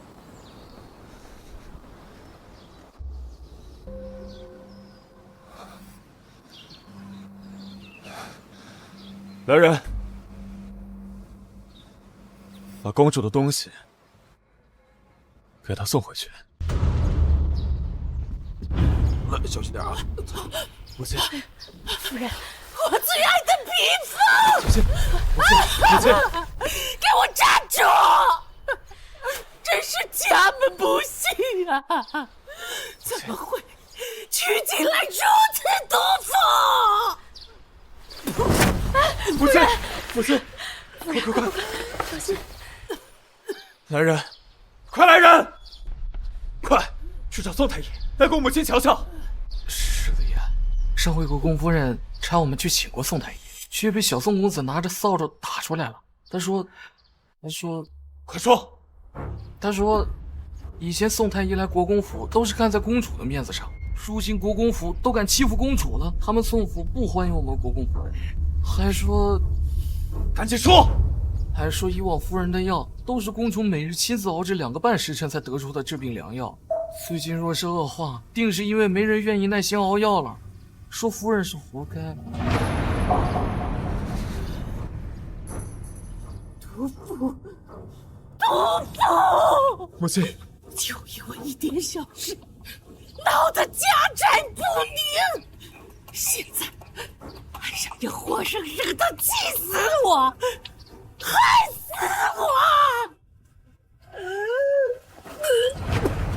母亲，快去请其他太医。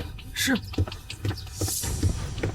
母亲，如仙，从今天开始，让谁知我妻子回来给我熬药。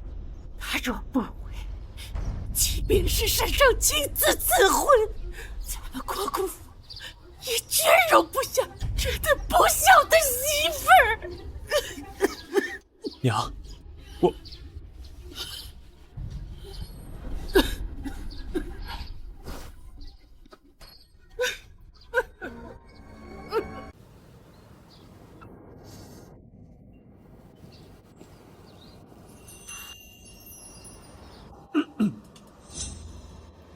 嫁妆放进库房里去吧。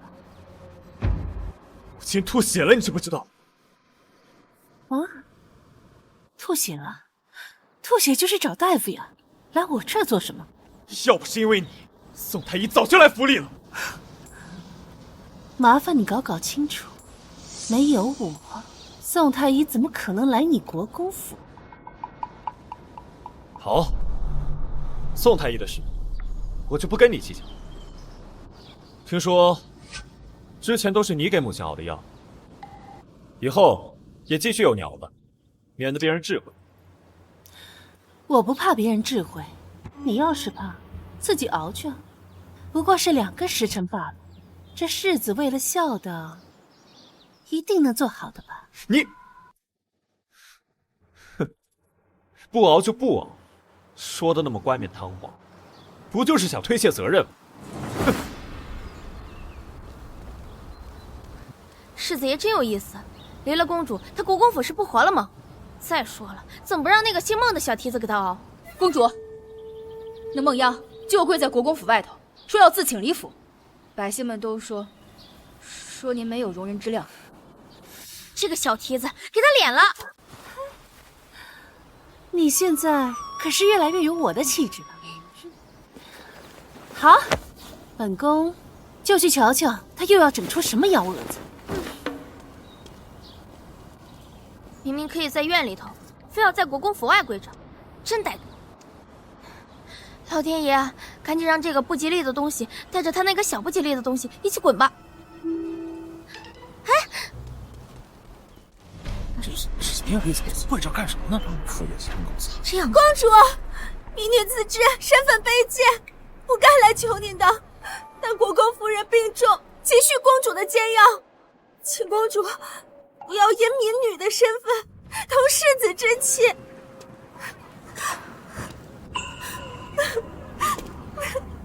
孟央，你不是说生来平等，只跪天跪地吗？我跪的就是这青天白日。孟央，你这怀有身孕，这么跪着，就不怕伤到胎儿吗？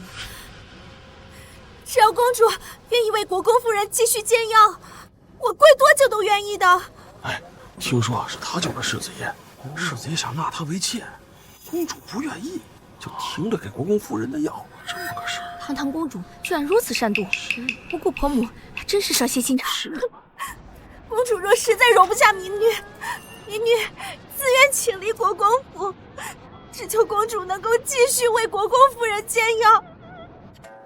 你既然这么有孝心，何不自己煎药啊？难道是不会吗？可本宫刚刚听说你在战场上救了世子，想必医术了得。民女愚钝，不会煎药。我疯了才会为一个死老太婆花那么长时间。愚钝？本宫可是听说你在军中用了什么缝针、开刀等怪异方法，救了不少将士。依我看啊，没有人比你更适合煎药。去吧，去展示你的孝心去吧。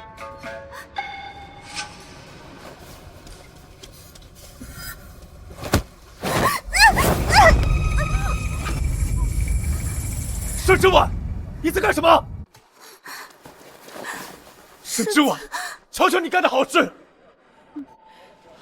洋洋，小心点儿。世子，不是公主推的我，是我自己不小心。世子，你不要怪公主殿下。肚子，我的肚子好疼，你快救救我们的孩子！该死，明明是设计好的动作，怎么真的摔了？摔到了孩子可怎么办？孩子可是我唯一的筹码。你怎么这么善良？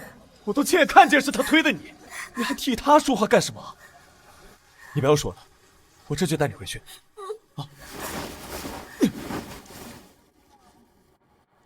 真是恶有恶报，他肯定是想假装摔倒，结果真摔了。若孩子保不住，定是老天都看不下去他作死。我倒是希望他孩子能保住。啊！洋洋，别怕。世子，你救救我们的孩子，我不想失去他，这可能是我这辈子唯一的孩子。好的，洋洋，你不要怕啊，孩子会没事的，我们会有孩子的。你现在啊，不要胡思乱想。大夫，现在什么情况？依夫人脉象看，心肾沉弱，沉色内郁，乃流产之象啊。可有办法？有，不过缺少一味世间难寻的特殊药材——天竺果。若能半刻钟之内能拿出天竺果，便能保住孩子。天竺果，圣之丸有，我去找他要。洋洋，你等我。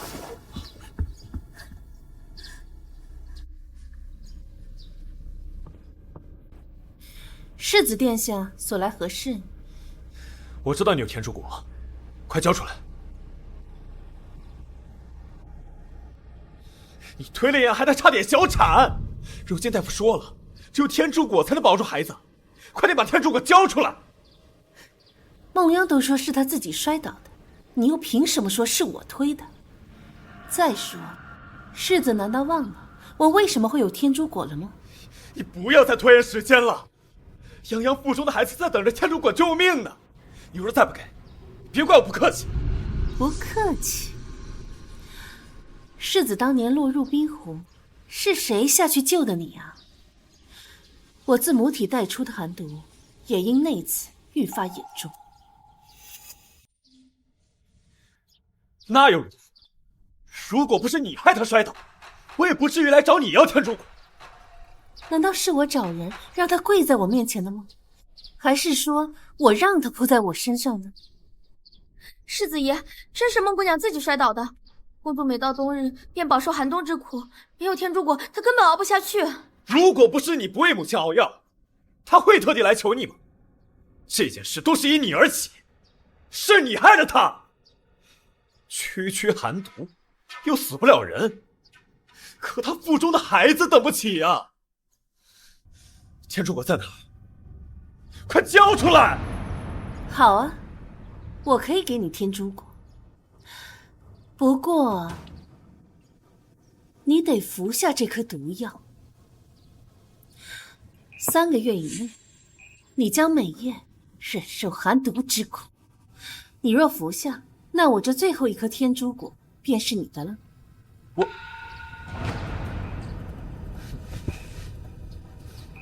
你呀，就是太矫情，一点小痛便熬不住。哼，我在战场上受了多少伤，怎么可能会怕这都伤不了人的小痛？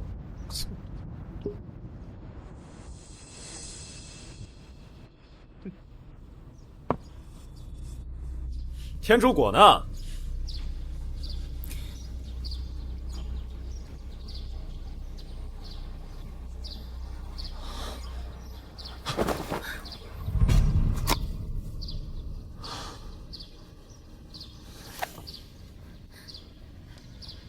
公主，寒毒发作那般痛苦，没了天竺果，您可怎么熬？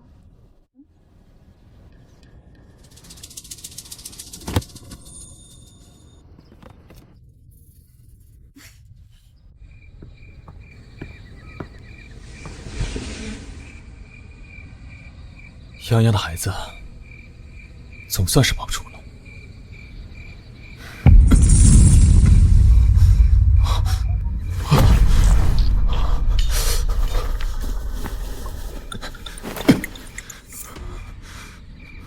这就是寒毒吗？在没学到天竺果之前，盛之丸到底是怎么熬过来的？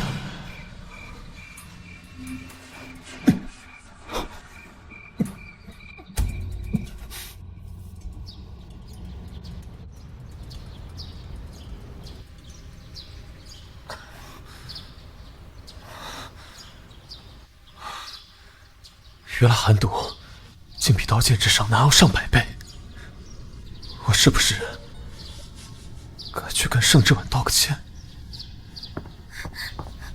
公主，库房的人太过分了，他们竟然把您花钱买的银丝炭送去了未央院，只能给我们黑炭，那多熏人啊！凭什么？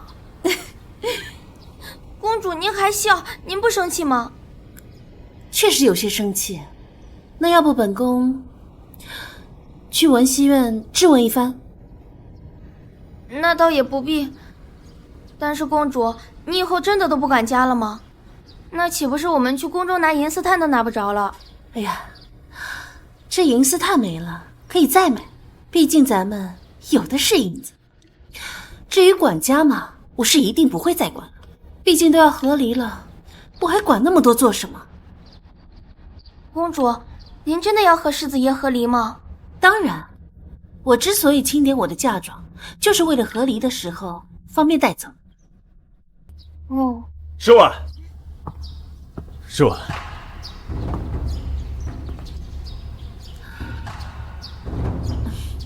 听兰，你先出去等着。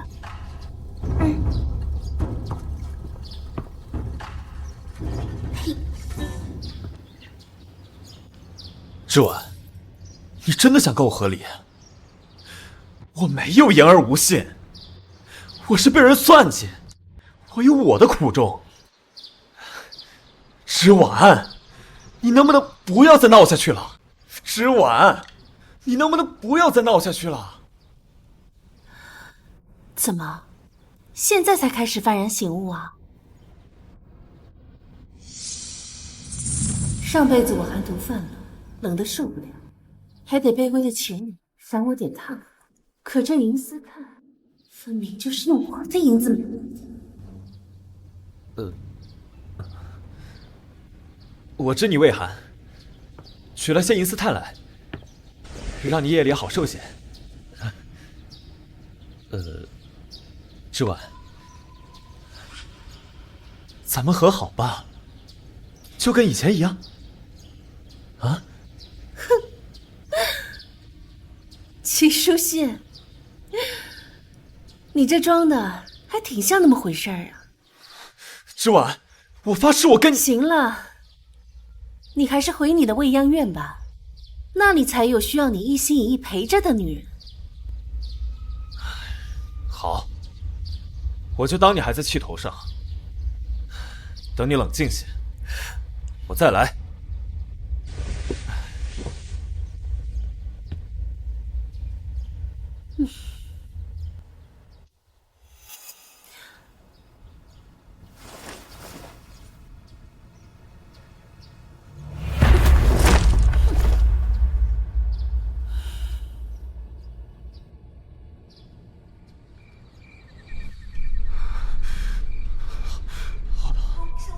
如仙怎会受这般考验？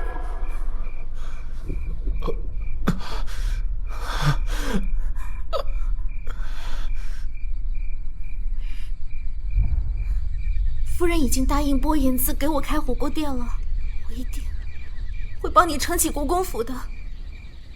我把21世纪河底捞的经营理念搬到这古代里，那不是降本打击吗？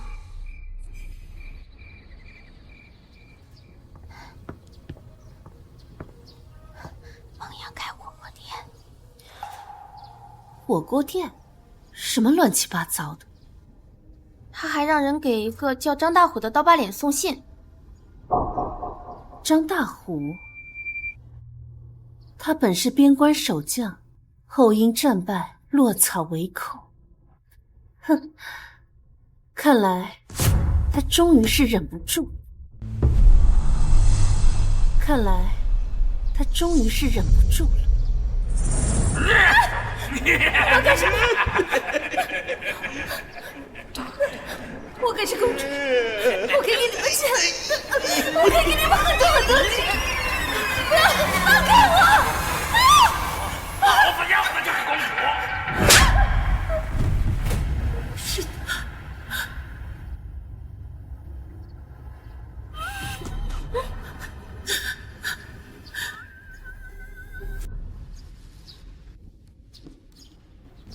书仙，你终于来了。齐国公府的脸都被你丢完了，哼！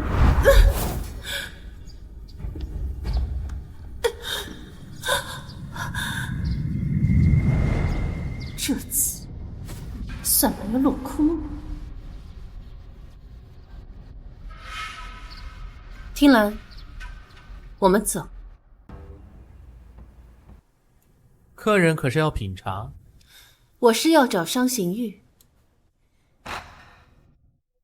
在下不明白客人在说什么。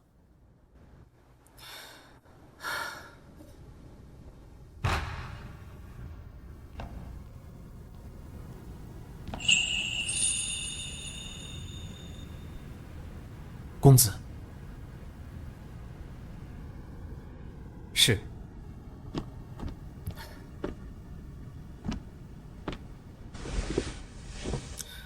听兰，你也先下去。这么多年，还是你第一次主动找我。商二公子，你我做个交易如何？哼，怎么个交易法？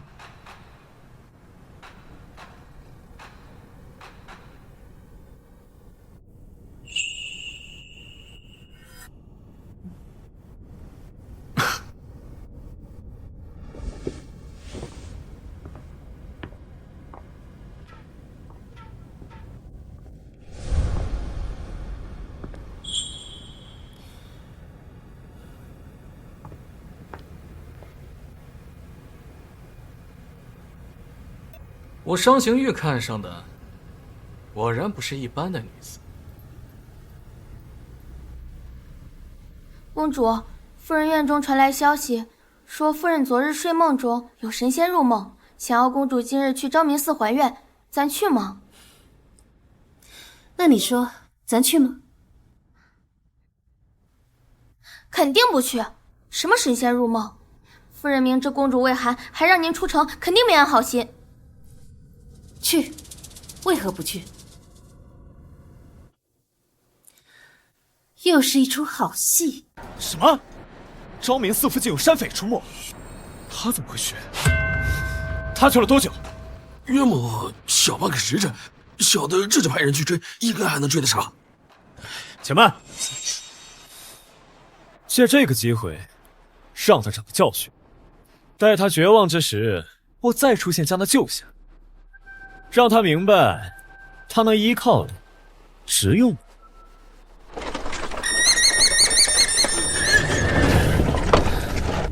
哎，怎么回事？上！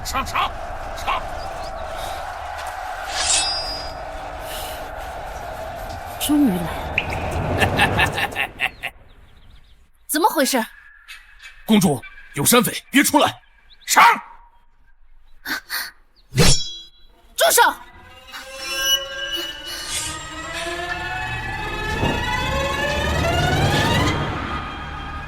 你们的目标是我，把其他人都放了，我便同你们走；否则，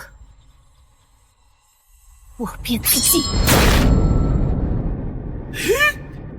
就算是死，也不会落在你们手上。公主不可！公主，不可！张大，他们上一世为了保护我而死，这一世我定护你们周全。好，带走。是。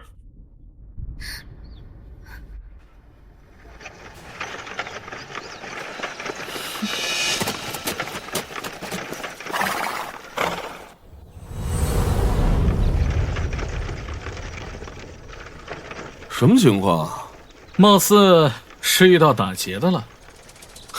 这就是你说的春烈啊？怎么后悔了？哼，你要说真打猎，没准我还真后悔呢。但你说要保护盛大公主，那我万死不辞啊！商哥，你放心，有咱哥几个在，没人能伤得了他。别说是土匪了，就算是正规军，我也不惧。得了，知道你们厉害，行了吧？你说你对盛之婉这么好，他能知道吗？知道也好，不知道也好，他不还是乐此不疲？就你话多。哎，你们说那辆马车是不是有点配不上吧？哼，马车不都是这样的吗？若我是公主的夫君，我定会亲自打造一辆适合她的马车，让她金尊玉贵的躺在上面。哎，啊！你别仗着你家里有2个臭钱，在这里大放厥词啊！人家可是有家室的。怕什么？反正听到的也只有你们几个。行了，别废话了，干活了。等等，大鱼还没上钩呢，先跟着吧。去。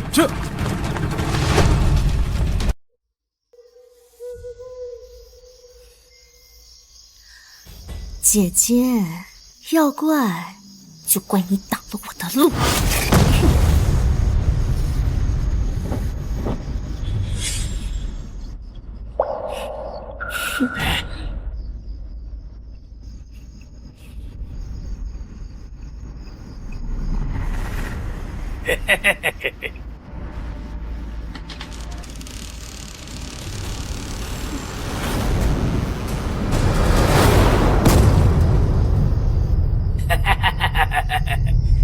你就是狗屁的庆宁公主啊！美是美，可惜呀，心肠却狠毒，连我的恩人都敢害。嘿嘿嘿嘿嘿，公主又如何？落到这里就是被千人斩、万人骑的东西。哈哈哈哈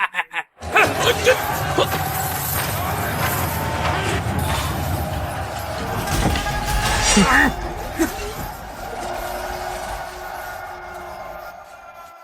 公主，我来了。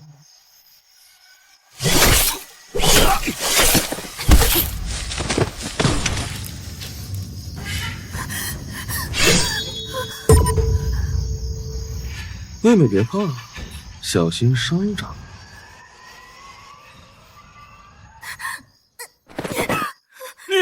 你们，哎呀！杀了我！你以为你自己能逃得掉吗？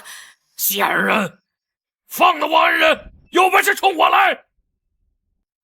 张大虎，你把他当做你恩人，为了他要杀我。可你知不知道，若是没有他，你弟弟就不会死，你的脸也不会变成这般模样。你什么意思？你什么意思？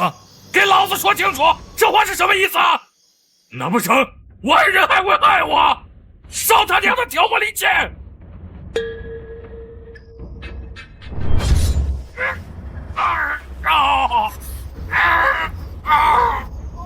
既然你觉得他是你的恩人，那就让他解了我的真术如何？盛之婉，你，我就学了点护理，哪里会解银针？孟姑娘，救救我！我真的快死过去了！我什么？孟姑娘不是医术惊人吗？难不成你要见死不救？你少胡说！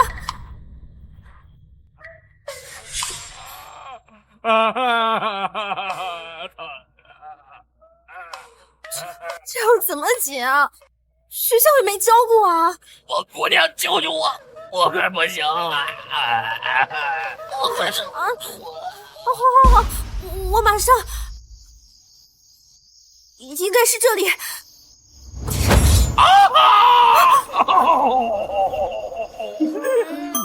要我命啊！你到底行不行啊你不是神医吗？孟姑娘，你看这一次要不要把她另半张脸也刺上几刀，缝上几针呢？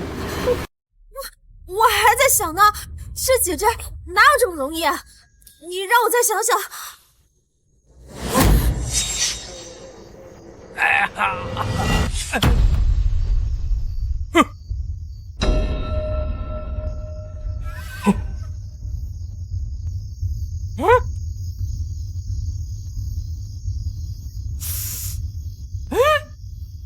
不疼了。你现在还觉得他是你的恩人吗？不是这样的，不是这样的！骗我！你根本就不懂医术！我不是救了你吗？虽然你伤了半张脸，可是你的命保住了。你怎么能恩将仇报？张大虎，当初你那张脸用些草药便能好，可是他偏要在你脸上划上几刀。还有你的弟弟，原本只是受了一些皮肉创伤，而他不懂医术，让他白白丢了性命。他弟弟那是个意外，是他自己命不好。现在该你命不好了。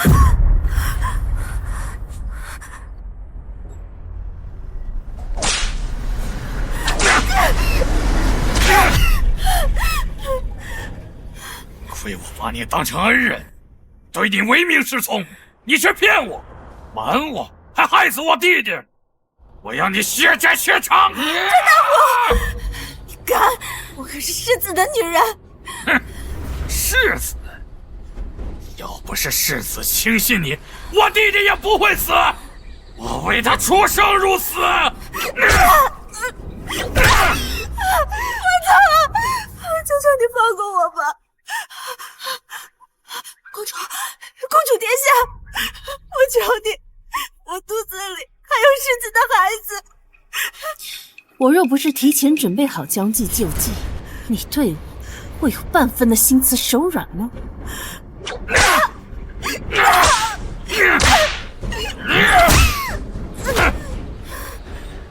这样的贱人就不配活着！住手！之外别怕，我来救你了。世子怎么来的这么快？是来吃饭吗？你怎么安然无恙？就在上面的人是……洋洋，洋洋，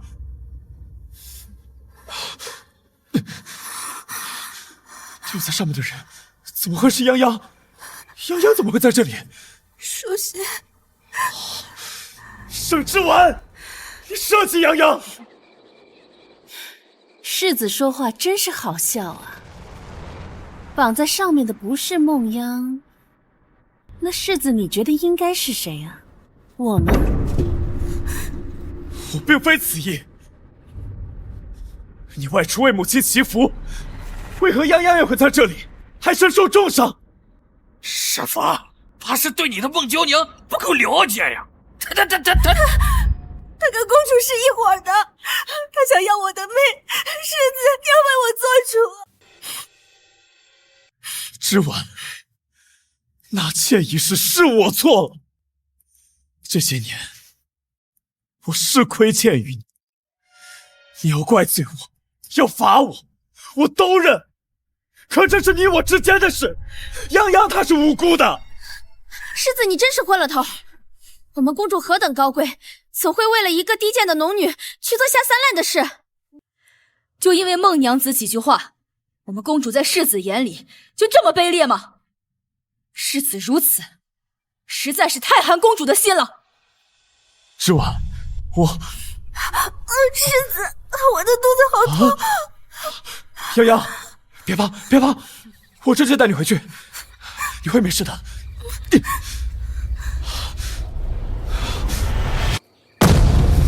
盛之婉，当日我身中寒毒，痛彻心扉。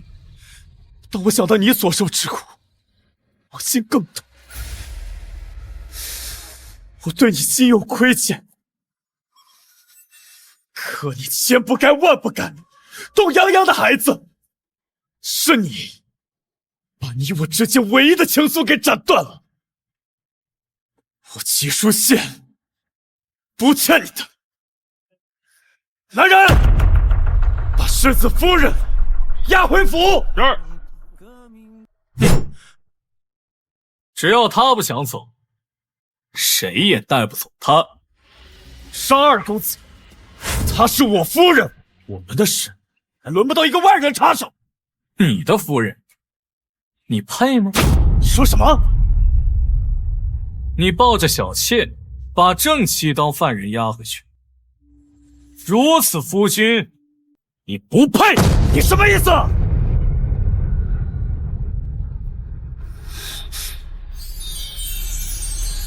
公主自有我罩着，你胆敢往前一步，杀了你！我官居五品，你敢杀我？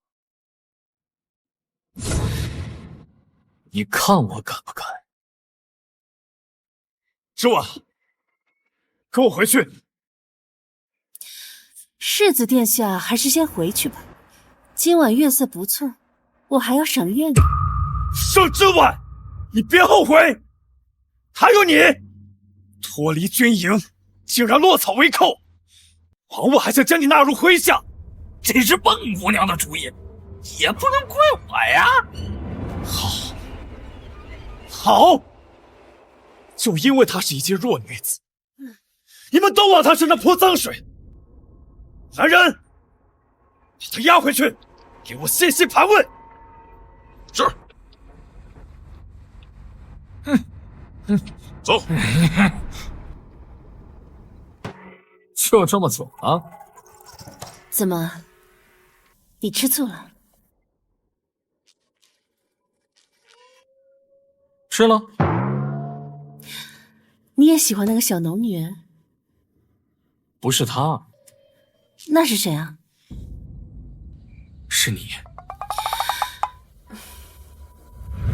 他齐书宪凭什么？他根本就配不上你。那你觉得谁能配得上？论家财，我富可敌国；若论军功的话，我比不过他。但你放心，他齐书宪有的，我同样会有，而且我会做得比他更好。好啦，我知道了，我的豫北王。豫北王？好，那就听你的。若日后我能击退敌军，封诸侯王，那我便是豫北王。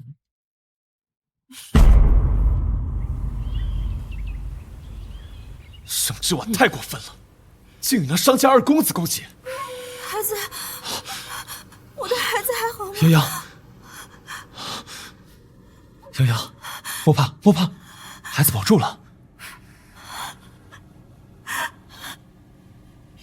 话说，那日你怎么会在朝阳寺？到底发生了什么事？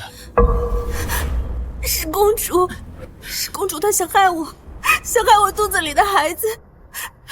世子，我好害怕。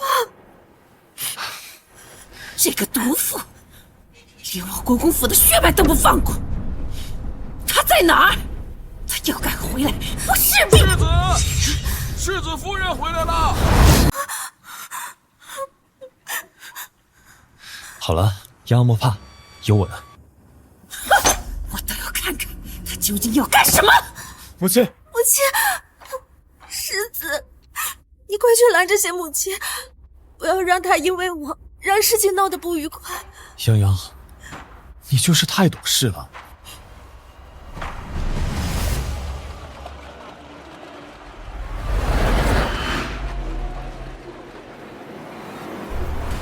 盛之婉，你是公主，是正妻，是知道了我在设计你，可那又怎样？世子不还是向着我？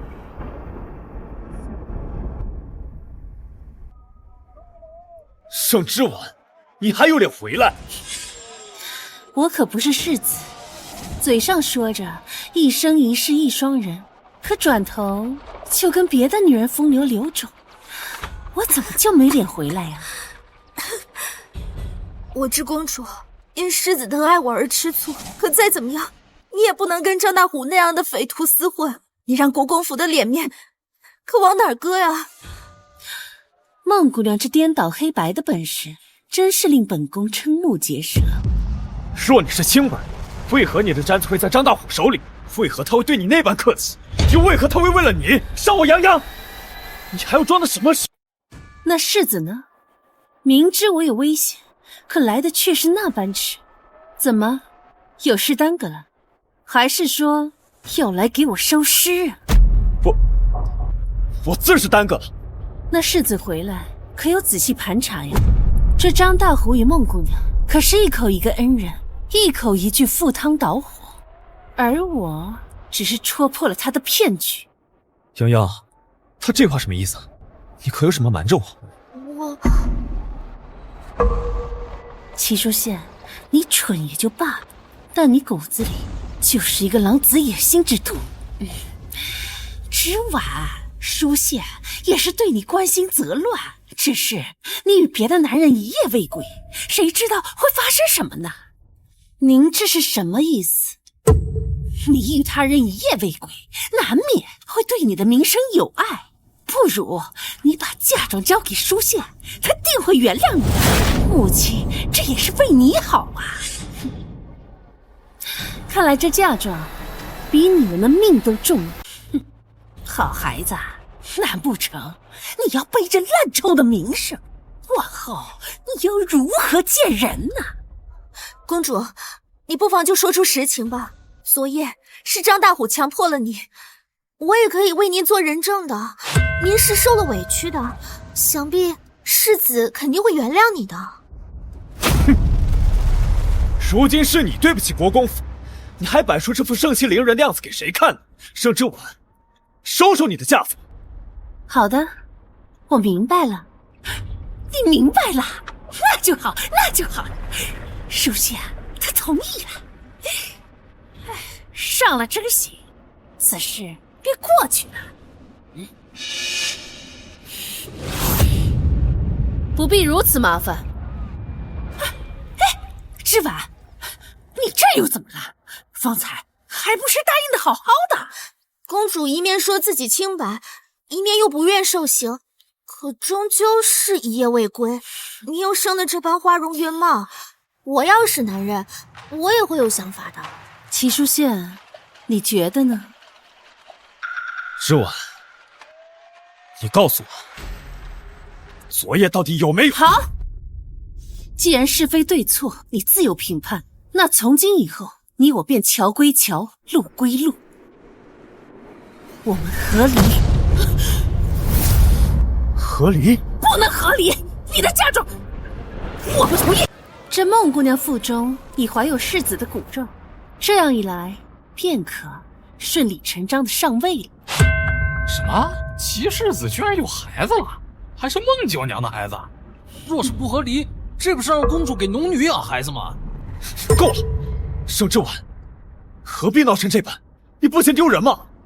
丢人的是你，我早就知道你们会有这一出。诸位，这是蝰蛇果，若我非处子之身，此果便会让我红疹泛起，疼痛难忍。今日我便当着众人的面服下，一则是堵住悠悠众口，二则是给自己的清白一个交代。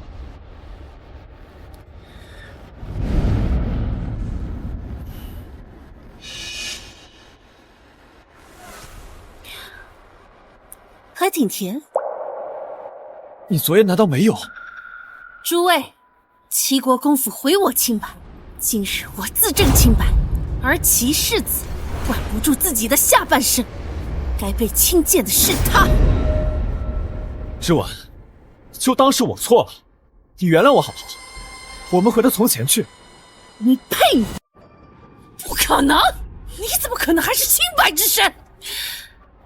母亲真是可笑，难不成你还希望我给你儿子戴绿帽子？之婉，你怎么这般同母亲说话？亏她方才字字句句为你考虑，快给母亲道歉！我为什么要道歉？她是你的母亲，与我何干？你我马上要和离了。之婉，你到底要胡闹到什么时候？世子，你是耳聋吗？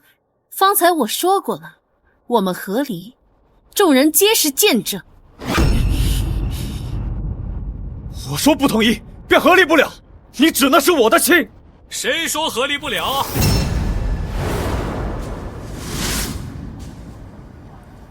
我来为公主撑腰了。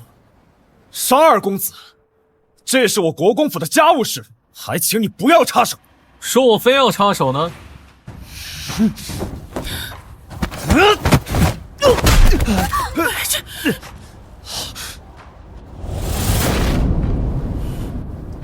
上仙玉，去陛下那里参你。齐世子，烦请跪好，我此番就是来代替陛下宣旨。你说什么？这怎么可能？陛下圣旨在此。参见陛下。齐书宪，你要站着领旨吗？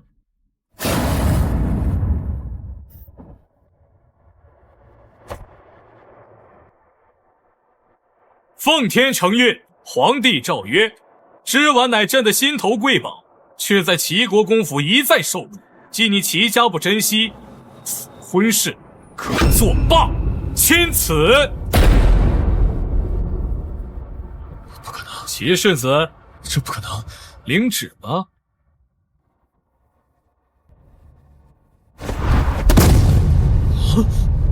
上仙玉，一再如此，意欲何为？世子不知。十二公子如此维护着公主，想来并非是一朝一夕的情谊了吧？可公主既为世子的夫人，又怎能与外男拉扯？如此，该多伤世子的心啊！盛之婉，你早该为我让路，从此我就是名正言顺的世子夫人了。世子，之婉，你以为离了我，你能找到什么好的人家？只要你现在跟我认错，我马上去陛下那里，求他收回圣旨，我们还跟以前一样，好好过日子。谁说没有？多谢世子放手。不可能，你们不可能，你们走吧。之婉，国公爷到。慢点儿。国公爷，你这是不走吗？有好戏看。这是我和陶娘的孩子，以后就记在你的名下，当嫡次子，好好的养着。你竟想让他把孩子生下来？那怎么了？你又不能生了，大呼小叫，成何体统？国公爷，你不能这么对我！你和这个贱生的孩子还要记在我的名下，你怎么不考虑我的感受？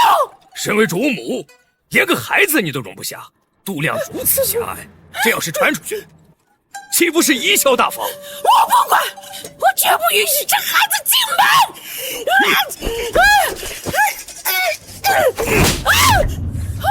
不是，那我就把你赶出府去。国公爷，你竟敢！没错，你再敢阻拦，我就休了你。母亲，母亲，果然，这板子不打在自己身上是不知道疼的。圣旨到。苏公公，你怎么来了？送圣旨来了。我刚刚不是送过了吗？太后气不过咱家公主被别人欺负，就让我再送到圣域。有劳了。这是接着看戏了。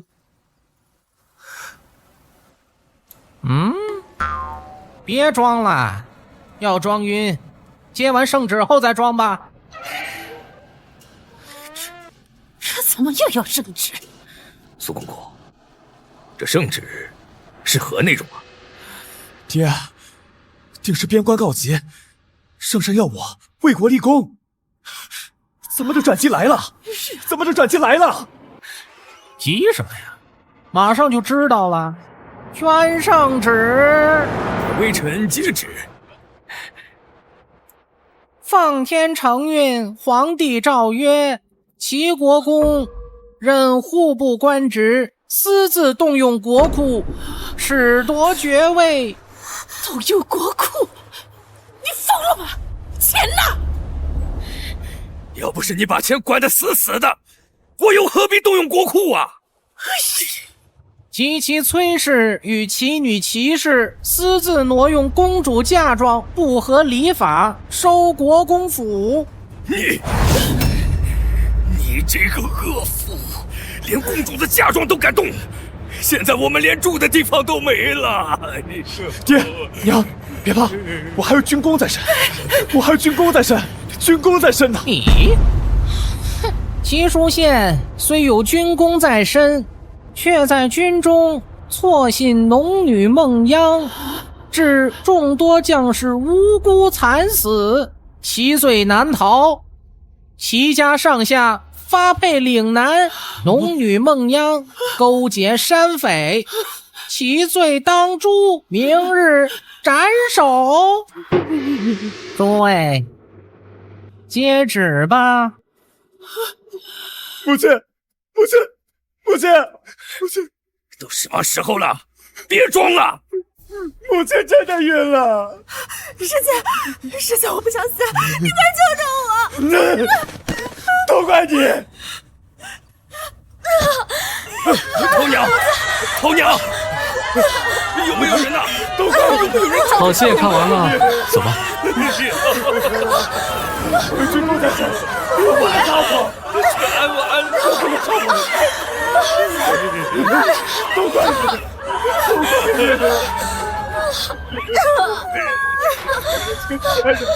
我家门不行。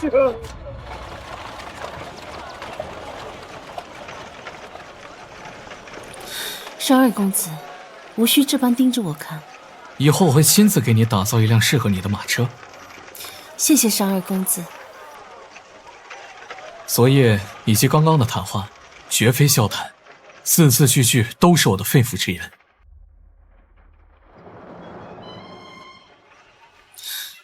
莫不是我求你帮了个忙，从此以后你便要赖上我了吧？哼，那日就算你不找我，我也会亲自送上门，保护你周全的。我和世子和离，这名声我不在意，我从来不在意这些。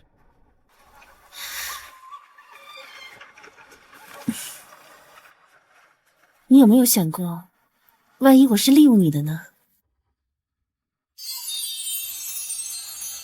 我愿意被你利用，哪怕是一辈子。